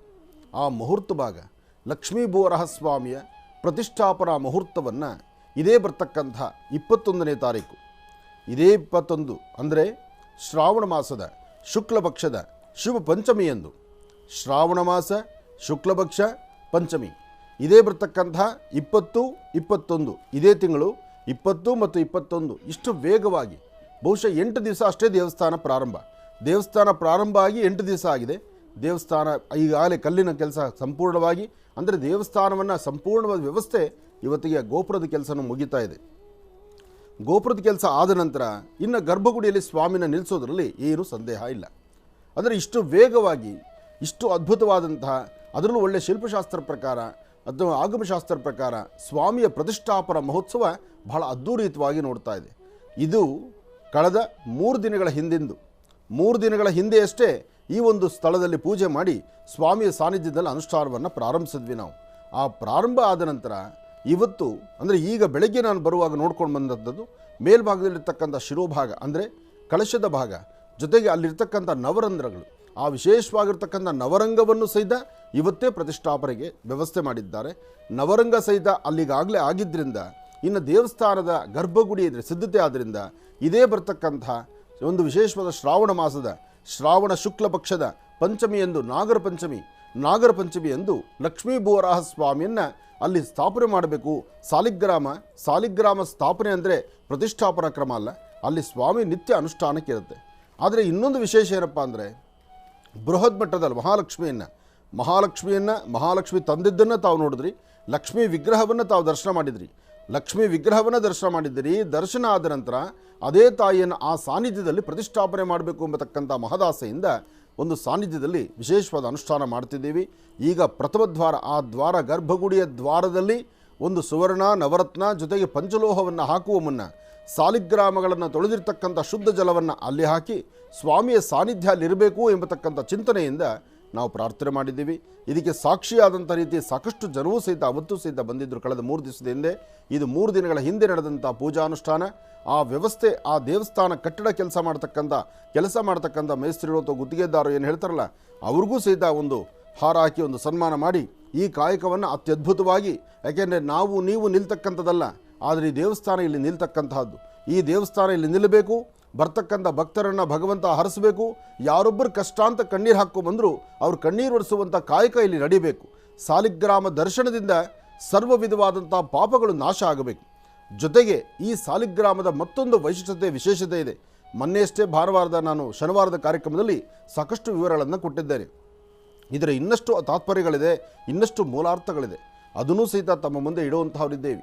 ಆದರೆ ದೇವಸ್ಥಾನದ ಕಟ್ಟಡ ಈ ಮಟ್ಟಿಗೆ ಎಲ್ಲವೂ ಸಹಿತ ಒಂದು ಬಂದದ್ರಿಂದ ಇದೇ ಬರ್ತಕ್ಕಂಥ ಶ್ರಾವಣ ಮಾಸದ ಶುಕ್ಲ ಪಕ್ಷದ ಪಂಚಮಿಯಂದು ನಾಗರ ಪಂಚಮಿ 20 ಮತ್ತು 21 2 ದಿನಗಳ ಕಾಲ ವಿಶೇಷವಾಗಿ ನಡೀತಕ್ಕಂತಹ ಈ ಒಂದು ಪ್ರತಿಷ್ಠಾಪನಾ ಕಾರ್ಯಕ್ರಮಕ್ಕೆ ತಮ್ಮೆಲ್ಲರಿಗೂ ಸಹಿತ ಸ್ವಾಗತ ಕೋರ್ತಾ ಇದ್ದೇನೆ. ಯಾಕೆಂದರೆ ಅತ್ಯದ್ಭುತವಾದಂಥ ಸಾಲಿಗ್ರಾಮ ದರ್ಶನಕ್ಕೆ ಬಂದಂತಹ ಜನಸಾಗರ ತಾವೆಲ್ಲರೂ ಸಹಿತ ಬಂದು ತೃಪ್ತಿಯಾಗಿ ಭಗವಂತನ ದರ್ಶನ ಮಾಡಿದ್ದೀರಿ. ದರ್ಶನ ಭಾಗ್ಯವನ್ನು ಎಲ್ಲರೂ ಸಹಿತ ಸಿದ್ಧಿಪಡಿಸ್ಕೊಂಡಿದ್ದೀರಿ. ಹಾಗೆ ನಿಮ್ಮ ಮನೋಕಾಮನೆಗಳಿಂದ ಸಿದ್ಧಿಪಡಿಸ್ಕೊಂಡಿದ್ದೀರಿ. ಇಷ್ಟೆಲ್ಲ ಆದ ನಂತರ ಇನ್ನು ಸ್ವಾಮಿ ಗರ್ಭಗುಡಿಯಲ್ಲಿ ಕೂತ್ಕೊಳ್ಳುವಂಥ ಕಾಲವನ್ನು ದರ್ಶನ ಮಾಡ್ಬೋದು. ಇದಿಷ್ಟೇ ಅಲ್ಲದಿರ ಮುಂಬರತಕ್ಕಂಥ ದಿನಗಳಲ್ಲಿ ಅಂದರೆ ನಾಗರ ಪಂಚಮಿ ಪ್ರತಿಷ್ಠಾಪನೆ ಆದ ಮರುದಿನದಿಂದ ಪ್ರತಿಯೊಬ್ಬರಿಗೂ ಸಹಿತ ಸಾಲಿಗ್ರಾಮವನ್ನು ಸ್ಪರ್ಶಿಸಿ ತಾವೇ ತಮ್ಮ ಸ್ವಹಸ್ತದಿಂದ ಅಭಿಷೇಕ ಮಾಡೋದಕ್ಕೆ ಒಂದು ವ್ಯವಸ್ಥೆ ಮಾಡಬೇಕು ಅಂತಕ್ಕಂಥದ್ದರ ಚಿಂತನೆಯಲ್ಲೂ ನಾನಿದ್ದೇನೆ. ಸಾಲಿಗ್ರಾಮವನ್ನು ಗೌಪ್ಯತೆ ಕಾಪಾಡ್ತಕ್ಕಂಥದ್ದಲ್ಲ. ಸಾಲಿಗ್ರಾಮಕ್ಕೆ ಒಂದು ವಿಶೇಷವಾದ ಶಕ್ತಿ ಇದೆ. ಪ್ರತಿಷ್ಠಾಪನೆ ನಾವು ಮಾಡಬಹುದು, ಆದರೆ ಮಾಡಿದ್ರೂ ಸಹಿತ ಅದು ತೃಪ್ತಿಯಾಗಿ ಅಲ್ಲಿ ಸ್ವಾಮಿ ಸಾನ್ನಿಧ್ಯ ಬರುತ್ತೋ ಇಲ್ಲೋ ಅದು ನನಗೆ ಗೊತ್ತಿಲ್ಲ. ಆದರೆ ಸ್ವಾಮಿ ಸಾನ್ನಿಧ್ಯ ಸ್ವಯಂಭೂ ಆಗಿರೋದ್ರಿಂದ ಗಂಡಕಿ ಎಂಬತಕ್ಕಂತಹ ನದಿಯ ಗರ್ಭದಲ್ಲಿ ಹುಟ್ಟುವಂಥ ಸಾಲಿಗ್ರಾಮ, ಹಾಗೆ ವಿಷ್ಣು ಶಾಪಗ್ರಸ್ತನಾದ ನಂತರ ಆಗಿರ್ತಕ್ಕಂಥ ಕಪ್ಪು ಶಿಲೆ, ಜೊತೆಗೆ ಬ್ರಹ್ಮನ ವಿಶೇಷವಾಗಿರ್ತಕ್ಕಂಥ ಕರಾರ್ಜದಿಂದ ಅಥವಾ ಒಂದು ವಜ್ರಕೀಟ ಎಂಬತಕ್ಕಂಥ ಹುಳುವಿನಿಂದ ಕೊರೆದು ಅಲ್ಲೊಂದು ಸುದರ್ಶನ ಚಕ್ರವನ್ನು, ವಿಶೇಷವಾದಂಥ ಮೇರು ಚಕ್ರಗಳನ್ನು ಅಲ್ಲಿ ಕೆತ್ತನೆ ಆದ ನಂತರ ಇದು ಯಾರೊಬ್ಬರೂ ಮಾಡಿದಂತಹದ್ದು, ಯಾರೊಬ್ಬರ ಕೈಲಿ ರಚನೆ ಆಗದಿರತಕ್ಕಂಥದ್ದು, ಯಾರೊಬ್ಬರು ಇದಕ್ಕೆ ಮಾಡಿರ್ತಕ್ಕಂಥದ್ದಾಗಲಿ ಅಥವಾ ಗರ್ಭದಲ್ಲಿ ಇನ್ನೊಬ್ಬರು ಸೃಷ್ಟಿ ಮಾಡಿಸತಕ್ಕಂಥದ್ದಲ್ಲ. ಇದು ಸ್ವಯಂಭೂ ಆದ್ದರಿಂದ ಇದರಲ್ಲಿರ್ತಕ್ಕಂಥ ಶಕ್ತಿಯೇ ಅಪಾರ. ಅಂತಹ ಶಕ್ತಿಯುತವಾಗಿರ್ತಕ್ಕಂತಹ ಸಾನ್ನಿಧ್ಯವನ್ನು, ಮತ್ತಷ್ಟು ಅದ್ಭುತವಾದಂತಹ ಕಾಯಕವನ್ನು ನೋಡಿ ಎಲ್ಲರೂ ಸಹಿತ ನಿಮ್ಮ ಕಾಮನೆಗಳ ಸಿದ್ಧಿಪಡಿಸ್ಕೊಳ್ಳಿ ಎಂಬತಕ್ಕಂಥ ಚಿಂತನೆಯಿಂದ ಸಾಲಿಗ್ರಾಮವನ್ನು ತಾವೇ ತಮ್ಮ ಸ್ವಹಸ್ತದಿಂದ ಸ್ವಾಮಿಗೆ ಅಭಿಷೇಕ ಮಾಡುವಂಥದ್ದಾಗತ್ತೆ. ಆದರೆ ಅದಕ್ಕೆ ತಮ್ಮ ಸಹಕಾರ ಹೇಗಿರಬೇಕು? ಆದಷ್ಟು ಸ್ವಾಮಿ ಅಭಿಷೇಕ ಕಾಲದಲ್ಲಿ ಮಡಿಯಿಂದ ಬರ್ತಕ್ಕಂಥದ್ದು ಅಥವಾ ಆಶ್ರಮದಲ್ಲೇ ಸ್ನಾನದ ವ್ಯವಸ್ಥೆ ಇರುತ್ತೆ, ಸ್ನಾನ ಮಾಡಿಕೊಂಡು ಮಡಿ ಉಟ್ಕೊಂಡೇ ಬರಬೇಕು. ಅದು ಪುರುಷರಿಗೆ ಮಾತ್ರವೇ ಸಾಧ್ಯ. ಸ್ತ್ರೀಯರಿಗೆ, ಹೆಣ್ಣು ಮಕ್ಕಳಿಗೆ ಅಭಿಷೇಕ ಮಾಡಲಿಕ್ಕೆ ಅದು ಅರ್ಹತೆ ಇಲ್ಲ. ಯಾಕೆಂದರೆ ಇಲ್ಲದ್ದನ್ನು ನಾವು ಮಾಡಬಾರ್ದು. ಏನೇ ಮಾಡಿದ್ರೂ ಅದಕ್ಕೆ ಅದರದೇ ಆದಂಥ ಅರ್ಥ ಇರಬೇಕು. ಹಾಗೆ ಅಭಿಷೇಕ ಕಾಲವನ್ನು ನೀವು ಅಭಿಷೇಕ ಮಾಡಬೇಕು ಅನ್ನೋ ಸಂಕಲ್ಪ ನಿಮಗಿದ್ದರೆ ಬೆಳಗ್ಗೆ ಉಪವಾಸ ಇರಬೇಕು. ಬೆಳಗ್ಗೆ ಈ ಅಭಿಷೇಕ ಆದ ನಂತರ ನಿಮಗಲ್ಲಿ ಆಶ್ರಮದಲ್ಲಿ ಏನು ಪ್ರಸಾದ ಇರುತ್ತೋ ಅವತ್ತಿನ ಪ್ರಸಾದ ಅದನ್ನೇ ತಾವು ಸ್ವೀಕರಿಸಬೇಕು. ಇಷ್ಟು ಚಿಂತನೆಗಳು ನಿಮಗಿದ್ದರೆ ಇದೇ ಬರ್ತಕ್ಕಂತಹ ಈ ಒಂದು ಪಂಚಮಿಯಂದು, ನಾಗರ ಪಂಚಮಿಯಂದು ಲೋಕಾರ್ಪಣೆ ಆಗ್ತಿರ್ತಕ್ಕಂತಹ ಲಕ್ಷ್ಮೀ ಬೋರಹ ಸ್ವಾಮಿಯ ಸಾನ್ನಿಧ್ಯದ ದರ್ಶನ, ಅದಾದ ನಂತರ ನಿಮ್ಮ ಕರಹಸ್ತದಿಂದ ಸ್ವಾಮಿಗೆ ಅಭಿಷೇಕದ ಒಂದು ವಿಶೇಷವಾದಂಥ ಅದೃಷ್ಟ ಫಲ ಎಲ್ಲವೂ ನಿಮಗಾಗಿ. ಒಳ್ಳೆಯದಾಗಲಿ, ಶುಭವಾಗಲಿ. ಇನ್ನು ಬಹಳ ವಿಶೇಷವಾಗಿ ಇಂದಿನ ಭಾಗದಲ್ಲಿ ದೇವಸ್ಥಾನದ ಪ್ರತಿಷ್ಠಾಪನಾ ಸಮಯ ಮತ್ತು ದಿನಾಂಕ, ಆ ಒಂದು ಸುಸಂದರ್ಭ ಯಾವಾಗ ಅಂತ ನಮ್ಮೆಲ್ಲರಿಗೂ ಕೂಡ ತಿಳಿಸಿದ್ದಾರೆ ಗುರುಜಿಯವರು. ಇದೇ ಬರ್ತಕ್ಕಂಥ 20-21 ನಾಗರ ಪಂಚಮಿಯಂದು ತಮ್ಮೆಲ್ಲರಿಗೂ ಕೂಡ ಆಧಾರದ ಪ್ರೀತಿಯ ಸ್ವಾಗತ ಇದೆ. ಮಹರ್ಷಿ ಮಂದಿರ ಇದು ಯಾವತ್ತೂ ಕೂಡ ತಾವು ಪ್ರೀತಿಯಿಂದ ಸ್ವಾಗತಿಸ್ತಕ್ಕಂಥ ಒಂದು ದೇವಸ್ಥಾನ, ಒಂದು ದೇಗುಲ, ಆಶ್ರಮ ಅಂತಲೇ ಹೇಳ್ಬೋದು. ನಿಮ್ಮ ಪ್ರೀತಿಯ ಮಹರ್ಷಿ ಮಂದಿರಕ್ಕೆ ನಿಮಗೆ ಸ್ವಾಗತವನ್ನು ಕೋರ್ತಕ್ಕಂಥದ್ದು ಅದು ಬೇರೆ ರೀತಿಯೇ ಆಗುತ್ತೆ. ನಿಮ್ಮ ಆಶ್ರಮ ತಾವೇ ಬನ್ನಿ, ಅಲ್ಲಿ ನಡೀತಕ್ಕಂಥ ಪ್ರತಿಷ್ಠಾಪನಾ ಕಾರ್ಯಕ್ರಮದಲ್ಲಿ ತಾವು ಪಾಲ್ಗೊಳ್ಳಿ ಎಂಬತಕ್ಕಂಥ ಮಾತನ್ನು ಹೇಳ್ತಾ, ಮತ್ತು ಪ್ರಸಾದದ ಸೇವೆನೂ ಕೂಡ ಇರುತ್ತೆ, ತಪ್ಪದೇ ಪ್ರಸಾದದ ಸೇವೆನೂ ಕೂಡ ಸ್ವೀಕಾರ ಮಾಡಿ ಅಂತ ಹೇಳ್ತಾ, ಇನ್ನು ಈಗ ರಾಶಿಫಲವನ್ನು ಕೂಡ ಪ್ರಾರಂಭವನ್ನು ಮಾಡತಕ್ಕಂಥ ಸಮಯ. ಈಗ ಪ್ರಾರಂಭವನ್ನು ಮಾಡೋಣ ರಾಶಿಫಲ. ಗುರುಗಳೇ, ರಾಶಿಫಲವನ್ನು ಪ್ರಾರಂಭ ಮಾಡೋಣ. ಪ್ರಸಾದ ಸೇವನೆ ಎಲ್ಲವೂ ಸರಿಯೇ, ಹಾಗೂ ಆದರೂ ಮುನ್ನೆಚ್ಚರಿಕೆ ಮಾತು ಒಂದು ಹೇಳಬೇಕು. ಏಕೆಂದ್ರೆ ಈ ಮಾತು ಹೇಳಿದ್ರೆ ನಮಗೆ ನೀವು ವ್ಯವಸ್ಥೆ ಸರಿಯಾಗಿಲ್ಲ, ಆ ವ್ಯವಸ್ಥೆ ಸರಿ ಇಲ್ಲ ಅಂತಕ್ಕಂಥದ್ರ ಧ್ವನಿ ಬಹುಶಃ ನನಗನ್ಸಿದ ಮಟ್ಟಿಗೆ 11ರಿಂದ 23 ಹೌದು 11ನೇ ತಾರೀಕು 11ರಿಂದ 23 11ರಿಂದ 23ರೊಳಗೆ ನನಗೆ ತಿಳಿದ ಮಟ್ಟಿಗೆ ಅಷ್ಟು ಜನ, ಬಹುಶಃ 1.5-2 ಲಕ್ಷದಷ್ಟು ಜನ ದರ್ಶನ ಮಾಡಿದ್ದಾರೆ. ಆದರೆ ಯಾರೊಬ್ಬರ ಬಾಯಲ್ಲಿ ವ್ಯವಸ್ಥೆ ಅಂತಕ್ಕಂಥ ಮಾತು ಬಂದಿಲ್ಲ. ಬಂದಿದ್ದೆಲ್ಲ ಒಂದು 10ರಿಂದ 12 ಜನದ ಮಾತು ಮಾತ್ರ.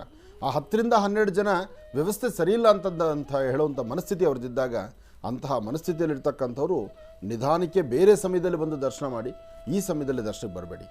ಯಾಕೆಂದರೆ ದರ್ಶನಕ್ಕೆ ಬರಬೇಡಿ ಅಂತ ನಾವು ಹೇಳೋದಿಲ್ಲ, ದರ್ಶನಕ್ಕೆ ಬನ್ನಿ, ಆದರೆ ಈ ಸಮಯನ ನೀವು ಉಪಯೋಗಿಸ್ಕೋಬೇಡಿ. ಯಾಕೆಂದ್ರೆ ನಿಮ್ಮ ವ್ಯವಸ್ಥೆ ಅಂದರೆ ನಿಮಗೆ ಖಾಲಿ ಇರಬೇಕು, ಯಾರೂ ಜನ ಇರಬಾರ್ದು, ನೆಮ್ಮದಿಯಾಗಿ ಬಂದು ದರ್ಶನ ಮಾಡ್ಕೊಂಡು ಹೋಗಬೇಕು ಅಂಥ ಸಮಯ. ಆದರೆ ನನ್ನ ಆಶ್ರಮದಲ್ಲಿ ಅದು ಆಗ್ತಾ ಇಲ್ಲ. ಪ್ರತಿನಿತ್ಯವೂ 1,000 ಗಟ್ಟಲೆ ಜನ ಜಾಸ್ತಿ ಇದೆ. ಆ ದೇವಸ್ಥಾನ ಕಟ್ಟಡ ಸಮಯದಲ್ಲೂ ಬಂದು ನಮ್ಮದು ಸೇವೆ ಇರಲಿ ಅಂತ ಸೇವೆ ಮಾಡ್ತಿರ್ತಕ್ಕಂಥ ಭಕ್ತರಿದ್ದಾರೆ. ನನಗೆ ₹1 ಕೊಡೋ ಶಕ್ತಿ ಇಲ್ಲ, ಆದರೆ ಈ ಸ್ಥಳವನ್ನು ಶುದ್ಧಿ ಮಾಡ್ತೀನಿ ಅಂತಂದಂಥ ತಾಯಂದರು, ಉತ್ತರ ಕರ್ನಾಟಕದ ತಾಯಂದರು ಆ ದೇವಸ್ಥಾನ ಸುತ್ತಮುತ್ತ ಕಸ ಗುಡಿಸೋದು, ರಂಗೋಲಿ ಹಾಕೋದು, ಮತ್ತು ಅಲ್ಲೊಂದಿಷ್ಟು ಸೇವೆಗಳನ್ನು ಮಾಡೋದು, ಆ ಮಾಡಿರ್ತಕ್ಕಂಥ ಪದಾರ್ಥಗಳನ್ನು 10 ಜನಕ್ಕೆ ಊಟ ಬಡಿಸೋದು, ಆ ಊಟ ಆದ ನಂತರ ತಟ್ಟೆಗಳು ಕೆಲವರು ತೊಳೆದು ತಟ್ಟೆ ಇಡಲ್ಲ, ಅವ್ರ ತಟ್ಟೆ ತೊಳೆದಿಡೋದು, ಆ ಪಾತ್ರೆಗಳನ್ನು ತೊಳೆಯೋದು. ನಿಮ್ಮ ಸೇವೆಗೆ ನಾವು ಏನು ಹೇಳೋಣ? ಮೊದಲೇ ನಾನು ಹೇಳಿದ್ದೇನೆ, ಇದು ಆಶ್ರಮದಲ್ಲಿ, ಆಶ್ರಮ ಅಂದರೆ ಸಾರ್ವತ್ರಿಕವಾಗಿ ಎಲ್ಲರಿಗೂ ಸಂಬಂಧಪಟ್ಟದ್ದು. ಮೊದಲು ಶುಚಿತ್ವ ಇರಬೇಕು, ಶುದ್ಧಿ ಇರಬೇಕು. ಅದಾದ ನಂತರ ನಾವು ಎಲ್ಲ ಶಕ್ತಿ ಇರೋರು ಒಂದು ಮೂಟೆ ಹಾಕಿ, ಒಂದಷ್ಟು ಸಿಮೆಂಟು. ನೋಡಿ, ಈ 33ರ ಸಂಖ್ಯೆ ಇದೆಯಲ್ಲ, ಇದು ಬಹಳ ವಿಶೇಷ. ಅಧಿಕ ಮಾಸದ, ಅಧಿಕ ಶ್ರಾವಣದಲ್ಲಿ 33 ಪುರುಷೋತ್ತಮನ ಮಾಸ, 33ರ ಸಂಖ್ಯೆ ಅಂದೆ. ಒಂದಷ್ಟು ಜನ ನೀವು ನಂಬ್ತಿರೋ ಬಿಡ್ತಾರೆ, 33 ಇಟ್ಟಿಗೆ, ಅದು ಈ ಕೆಂಪಿಟ್ಟಿಗೆ, ಅದನ್ನು ಬರೋದು ನೋಡಿದ್ರೆ ಆನಂದ. ಇಟ್ಟಿಗೆ ಲೋಡಲ್ಲ, 33 ಇಟ್ಟಿಗೆ ನಾನು ತಂದು ದೇವಸ್ಥಾನಕ್ಕೆ ಕೊಟ್ಟಿದ್ದೀನಿ ಅಂತ. ಕೆಂಪಿಟ್ಟಿಗೆ 33 ಇಟ್ಟಿಗೆ ನಾನು ಎಲ್ಲಿ ಅದನ್ನು ನಿಲ್ಲಿಸ್ತಿ? ಅದು ಎಲ್ಲ ಕಲ್ಲಿನ ದೇವಸ್ಥಾನ. ಆದರೂ ಆ ಇಟ್ಟಿಗೆ ಬಿಸಾಕೋದಿಲ್ಲ. ಆ ಇಟ್ಟಿಗೆ ಮತ್ತೆಲ್ಲೋ ಒಂದು ಕಡೆ ಕೆಲಸಕ್ಕೆ ಬರುತ್ತೆ. 33ರ ಸಂಖ್ಯೆಯಲ್ಲಿ ಬರ್ತಕ್ಕಂಥದ್ದು, 33 ಸಂಖ್ಯೆಯಲ್ಲಿ ಕೆಲವರು ಸಿಮೆಂಟ್ ಕಳಿಸಿದ್ದೀರಿ, 33 ಸಂಖ್ಯೆಯಲ್ಲಿ 33 ರೂಪಾಯಿನ ಒಂದೊಂದು ರೂಪಾಯಿ ಕಾಯಿನ 33 ಮಾಡಿ ಅದು ತಂದು ಕೊಟ್ಟಿದ್ದೀರಿ. ನೀವು 1 ರೂಪಾಯಿ ತಂದು ಕೊಟ್ಟಾಗಲೂ ನಾನು ಸಂತೋಷನೇ ಪಟ್ಟಿದ್ದೀನಿ. ಯಾಕೆಂದರೆ ನೀವು ತರೋ 1 ರೂಪಾಯಿ ನನ್ನ ಹತ್ರ 99 ರೂಪಾಯಿ, 99 ನನ್ನ ಹತ್ರ ಇದ್ದು ನೀವು ಕೂಡ 1 ರೂಪಾಯಿ ಆದರೆ ಅದು 100 ರೂಪಾಯಿ ಆಗುವಂಥದ್ದು. ಆ 100 ರೂಪಾಯಿ ಒಂದು ಕೆಲಸಕ್ಕೆ ಹೋಗ್ಬೇಕು. ಮೊನ್ನೆ ಹೀಗೆ ಆಶ್ರಮಕ್ಕೆ ಒಬ್ಬರು ತಾಯಿ ಬಂದಿದ್ರು ಅವ್ರುಗಳೇ. ಪಾಪ ಅವರು ನಾನಾ ರೀತಿ ಇರತಕ್ಕಂಥ ಪುಷ್ಪಗಳನ್ನ ತಗೊಂಡ್ ಬಂದಿದ್ರು. ಅದೇನ್ ಮಾಡಿದ್ದಾರೆ, ಬಸ್ನಲ್ಲಿ ಬರ್ಬೇಕಾದ್ರೆ ಬರೋ ಆತರದಲ್ಲಿ ಬಿಟ್ಟು ಬಂದ್ಬಿಟ್ಟಿದ್ದಾರೆ. ಅಯ್ಯೋ, ಕೊನೆಗೆ ಏನ್ ಮಾಡಿದ್ದಾರೆ, ಆ ಒಂದು ನೋವಿನಲ್ಲಿ ನನ್ನ ಹತ್ರ 33 ದಳ ಆ ಒಂದು ರೋಸ್ ಹೂವ ತಗೊಂಡ್ ಬಂದು, ನಾನು ಕೈಯಲ್ಲಿ ಆಗೋ ಶಕ್ತಿ ಇಷ್ಟೇ, ನಾನು ವಿವಿಧ ರೀತಿಗಳಲ್ಲಿ ಪುಷ್ಪಗಳನ್ನ ತಗೊಂಡ್ಬಂದಿದ್ದೆ, ಬರ್ಬೇಕಾದ್ರೆ ಬಸ್ಸಲ್ಲಿ ಬಿಟ್ಟು ಬಂದ್ಬಿಟ್ಟೆ, ನಾನು ಇದನ್ನ ಸಮರ್ಪಣೆ ಮಾಡ್ತಾ ಇದ್ದೀನಿ ಅಂತ ಹೇಳಿ. ಆ ಸಾಲಿಗ್ರಾಮ ಮಹಾವಿಷ್ಣುವಿಗೆ ಆ ಹೂ ಎಲ್ಲೋಗಿ ಸೇರಬೇಕಿತ್ತು, ಅಲ್ಲಿಗೆ ಆ ಹೂ ಅಂತೂ ಖಂಡಿತ ಇನ್ನೊಂದು ಕಡೆ ದೇವಸ್ಥಾನಕ್ಕೆ ಹೋಗಿರುತ್ತೆ. ಅದಕ್ಕೇನು 33 ಹೂ, 33 ಬಣ್ಣಗಳ ಹೂ, ಏನೋ ಒಂದು ಮಲ್ಲಿಗೆ ಹೂ ಆದರೆ ಯಾರೋ ತಾಯಿ ತಲೆಗೆ ಮುಡ್ಕೊಂಡ್ಬಿಡ್ತಾಳೆ, ಅಥವಾ ಇನ್ನೊಂದು ಯಾವುದೋ ರೋಸು ಇನ್ನೊಬ್ಬರು ಕೊಟ್ಟು ಸಂತೋಷ ಪಡಿಸ್ಬೋದು. ಆ 33 ಅದರಲ್ಲಿ ಸಂಪಿಗೆ ಸೇರಿದೆ ಮತ್ತು ಪಾರಿಜಾತ ಸೇರಿರುತ್ತೆ, ಎಲ್ಲವೂ ಸೇರಿರುತ್ತೆ. ಈ ಸೃಷ್ಟಿಯ ನಿಯಮವೇ ಹಾಗೆ. ಈ ಭೂಮಿಯಲ್ಲಿ ಬಿಡುವಂಥ ಫಲಪುಷ್ಪಗಳು ಪ್ರತಿಯೊಂದು ಸೇರಿದೆ ಯಾರೊಬ್ಬರು ಸ್ವಂತ ಅಲ್ಲ, ಭಗವಂತ ಕೊಟ್ಟದ್ದು ಆತನ ಸಮರ್ಪಣೆ ಮಾಡ್ತಿದ್ದೀವಿ. ಅದರ ಮಧ್ಯದಲ್ಲಿ ನಿಮ್ಮ ಕಾಯಕ ಬಹುಶಃ ನಿಮ್ಮ ಮನಸ್ಸಲ್ಲಿ ಎಲ್ಲೋ ಒಂದು ಸಣ್ಣ ನೋವು ಇರಬಹುದೇನೋ, ಅಥವಾ ಯಾಕೆ ಆ ಥರ ವ್ಯತ್ಯಾಸ ಆಯಿತೋ ಏನೋ. ಆದರೂ 33 ದಳಗಳನ್ನಾದರೂ ನೀವು ಭಗವಂತರಿಗೆ ಸಮರ್ಪಣೆ ಮಾಡಿದ್ದೀರಲ್ಲ, ನೀವು ತಂದಿರೋ ಅಷ್ಟು ಹೂ ಅದು ಯಾವುದೇ ದೇವಸ್ಥಾನಕ್ಕೆ ಎಲ್ಲೇ ಹೋಗಿ ಸೇರಿದ್ರೂ ಸಹಿತ ಅದೆಲ್ಲ ಇಲ್ಲಿ ಭಗವಂತನ ಪಾದಕ್ಕೆ ಸಮರ್ಪಣೆ ಆಗುತ್ತೆ. ಒಳ್ಳೆಯದಾಗಲಿ. ಇಂತಹ ಸಮಸ್ಯೆಗಳು ಬಂದಾಗ ಮನಸ್ಸು ನೊಂದ್ಕೋಬೇಡಿ. ಜೊತೆಗೆ ಆ ಸಮಯಕ್ಕೆ ಬಂದು ನಾನು ಸೇರ್ಲಿಕ್ಕಾಗಿಲ್ಲ, ಅಯ್ಯೋ ನಾನು ಭಾಳ ಹುಡುಕಾಡ್ತಿದ್ದೀನಿ, ನನ್ನ ಆರೋಗ್ಯ ಸರಿಯಿಲ್ಲ, ಇವತ್ತು ಹೇಳ್ತಿದ್ದೀನಿ, ಆರೋಗ್ಯ ಸರಿ ಇಲ್ದಿರತಕ್ಕಂಥವ್ರು ಅಥವಾ ವಯಸ್ಸಾಗಿರ್ತಕ್ಕಂಥವ್ರು, ನಾನು ಹತ್ತಿರದಿಂದ ನೋಡ್ಲಿಕ್ಕೆ ಆಗ್ತಿಲ್ವಲ್ಲ ಅಂತಕ್ಕಂಥ ಚಿಂತನೆ ಮಾಡ್ತಕ್ಕಂಥವ್ರಿಗೆ ನಮ್ಮ ಜೀ ಕನ್ನಡ ಪ್ರತಿಯೊಂದು ಸಹಿತ ಅಲ್ಲಿನ ವಿಶೇಷವಾಗಿರ್ತಕ್ಕಂಥ ಕಾರ್ಯಕ್ರಮಗಳನ್ನು ಚಿತ್ರೀಕರಿಸಿ ನಿಮ್ಮ ಮುಂದೆ ತರುವ ಪ್ರಯತ್ನ ಮಾಡ್ತಾ ಇದೆ. ಬಹುಶಃ ಇಲ್ಲಿವರೆಗೂ ಒಂದು ಕಾರ್ಯಕ್ರಮ ಸತತವಾಗಿ ಇಷ್ಟು ದಿವಸ ನಿರಂತರವಾಗಿ ನಡೆದು ಬಂದು ಪ್ರತಿನಿತ್ಯ ಪ್ರತಿ ಶನಿವಾರದಲ್ಲೂ ಸಹಿತ ಅದ್ಭುತವಾಗಿ ನಿಮ್ಮ ಮುಂದೆ ಬಂದು ಸಾಲಿಗ್ರಾಮ ದರ್ಶನವನ್ನು ಮಾಡಿಸಿರ್ತಕ್ಕಂತಹದ್ದು ಯಾವುದಾದ್ರು ಕಾರ್ಯಕ್ರಮ ಇದ್ದರೆ ಅದು ನಮ್ಮ ಜೀ ಕನ್ನಡದ ಮಹರ್ಷಿವಾಣಿ ಕಾರ್ಯಕ್ರಮ. ನಿರಂತರವಾದಂಥ ದರ್ಶನ, ಅಷ್ಟೂ ದರ್ಶನವನ್ನು ತಾವು ಮಾಡಿದ್ದೀರಿ. ಈ ನಗೋ ಈಗ ಅಂದರೆ ಬಂದೇ ಬಿಡ್ತು ನಾಗರ ಪಂಚಮಿ ಎಂದು ಪ್ರತಿಷ್ಠಾಪನಾ ಕಾರ್ಯಕ್ರಮಕ್ಕೆ ಮತ್ತೊಮ್ಮೆ ತಮ್ಮೆಲ್ಲರಿಗೂ ಸ್ವಾಗತವನ್ನು ಕೋರ್ತಾ, ನಿಮ್ಮ ಯಥಾಶಕ್ತಿ ನಿಮ್ಮ ಸೇವೆಗಳನ್ನು ಮಾಡಿದರೆ ಮುಂಚಿತವಾಗಿ ಬಂದು ಆ ಸೇವೆಯನ್ನು ಬರೆಸ್ಕೊಂಡು ಸೇವೆಯನ್ನು ಮಾಡಿ. ಒಳ್ಳೆಯದಾಗಲಿ. ಯಾಕೆಂದರೆ ಎಲ್ಲವೂ ನಾವು ಬಿಟ್ಟು ಹೋಗುವಂಥದ್ದು, ತಗೊಂಡು ಹೋಗುವಂಥದ್ದು ಏನೂ ಇಲ್ಲ. ಆದರೆ ಇದರಲ್ಲಿ ಒಂದು ಸಾರ್ಥಕತೆಯ ಬದುಕು, ಒಂದು ಒಳ್ಳೆಯ ಜೀವನ, ಒಳ್ಳೆಯ ಒಂದು ನೆನಪು, ಒಳ್ಳೆಯ ಒಂದು ಕೆಲಸ, ಆ ಕೆಲಸಕ್ಕಾಗಿ ನಮ್ಮದು 1 ರೂಪಾಯಿ ಅಲ್ಲಿದೆ ಅಂದರೆ ಒಂದು ತೃಪ್ತಿ ಅನಿಸುತ್ತೆ. ಅದೂ 1 ರೂಪಾಯಿ ನಮ್ಮದಲ್ಲ, ಅವನು ಕೊಟ್ಟಿದ್ದೇ ಭಿಕ್ಷೆ, ಅವನು ಕೊಟ್ಟಿದ್ದನ್ನು ಕೆರೆ ನೀರು ಕೆರೆಗೆ ಚೆಲ್ತಕ್ಕಂಥದ್ದು ಅಷ್ಟೇ. ಆದರೆ ಮನಸ್ಸು ನಮ್ಮದಾಗಿರಬೇಕು. ಆ ಮನಸ್ಸು ನಿಮಗಾಗಲಿ, ಒಳ್ಳೆಯದಾಗಲಿ, ಶುಭವಾಗಲಿ. ಇನ್ನು ಸಮಯ ಮೀರೋದು ಬೇಡ, ರಾಶಿಫಲದ ಕಡೆ ಗಮನ ಕೊಡೋಣ. ನಮಃ ಸೂರ್ಯಾಯ ಚಂದ್ರಾಯ ಮಂಗಳಾಯ ಬುಧಾಯ ಚ ಗುರು ಶುಕ್ರ ಶರ್ಭಶ್ಚಾರಾಹವೇ ಕೇತುವೇ ನಮಃ. ಮೃತ್ಯುಂಜಯಾಯ ರುದ್ರಾಯ ನೀಲಕಂಠಾಯ ಶಂಭವೇ ಅಮೃತೇಶಾಯ ಸರ್ವಾಯ ಮಹಾದೇವಾಯತೆ ನಮಃ. ಆದಿತ್ಯಾದಿ ನವಗ್ರಹಗಳ ಪ್ರಾರ್ಥನೆ, ರಾಶಿಫಲದ ಗಮನ ಹರಿಸೋಣ. ಮೊದಲನೇದಾದಂತಹದ್ದು ಮೇಷರಾಶಿ.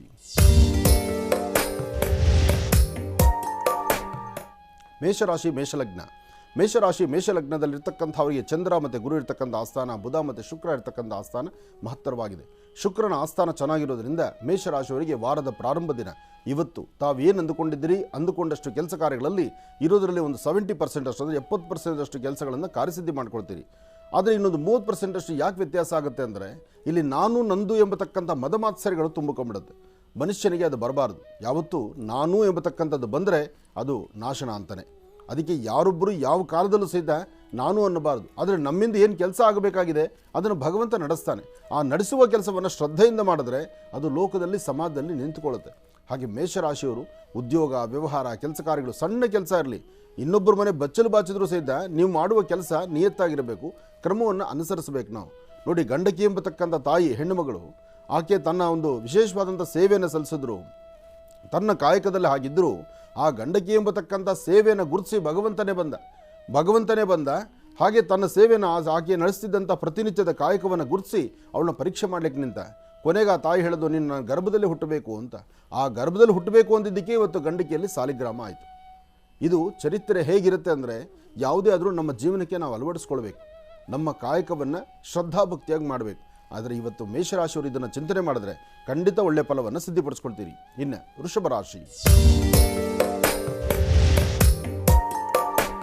ವೃಷಭರಾಶಿ ವೃಷಭಲಗ್ನದಲ್ಲಿರ್ತಕ್ಕಂಥವರಿಗೆ ಬುಧ ಮತ್ತು ಗುರು ಇರ್ತಕ್ಕಂಥ ಆಸ್ಥಾನ, ಚಂದ್ರ ಇರ್ತಕ್ಕಂಥ ಆಸ್ಥಾನ ಚೆನ್ನಾಗಿದೆ, ಮಹತ್ತರವಾದಂಥ ಕಾಲ. ಆದರೆ ವೃಷಭರಾಶಿಯಲ್ಲಿರ್ತಕ್ಕಂಥವರು ಆರ್ಥಿಕ ಸಂಕಷ್ಟದಲ್ಲಿ ಸ್ವಲ್ಪ ಒಣಗಬೇಕಾಗತ್ತೆ. ಹಣಕಾಸಿನ ವಿಚಾರದಲ್ಲಿ ಬಹಳ ಜೋಪಾನ.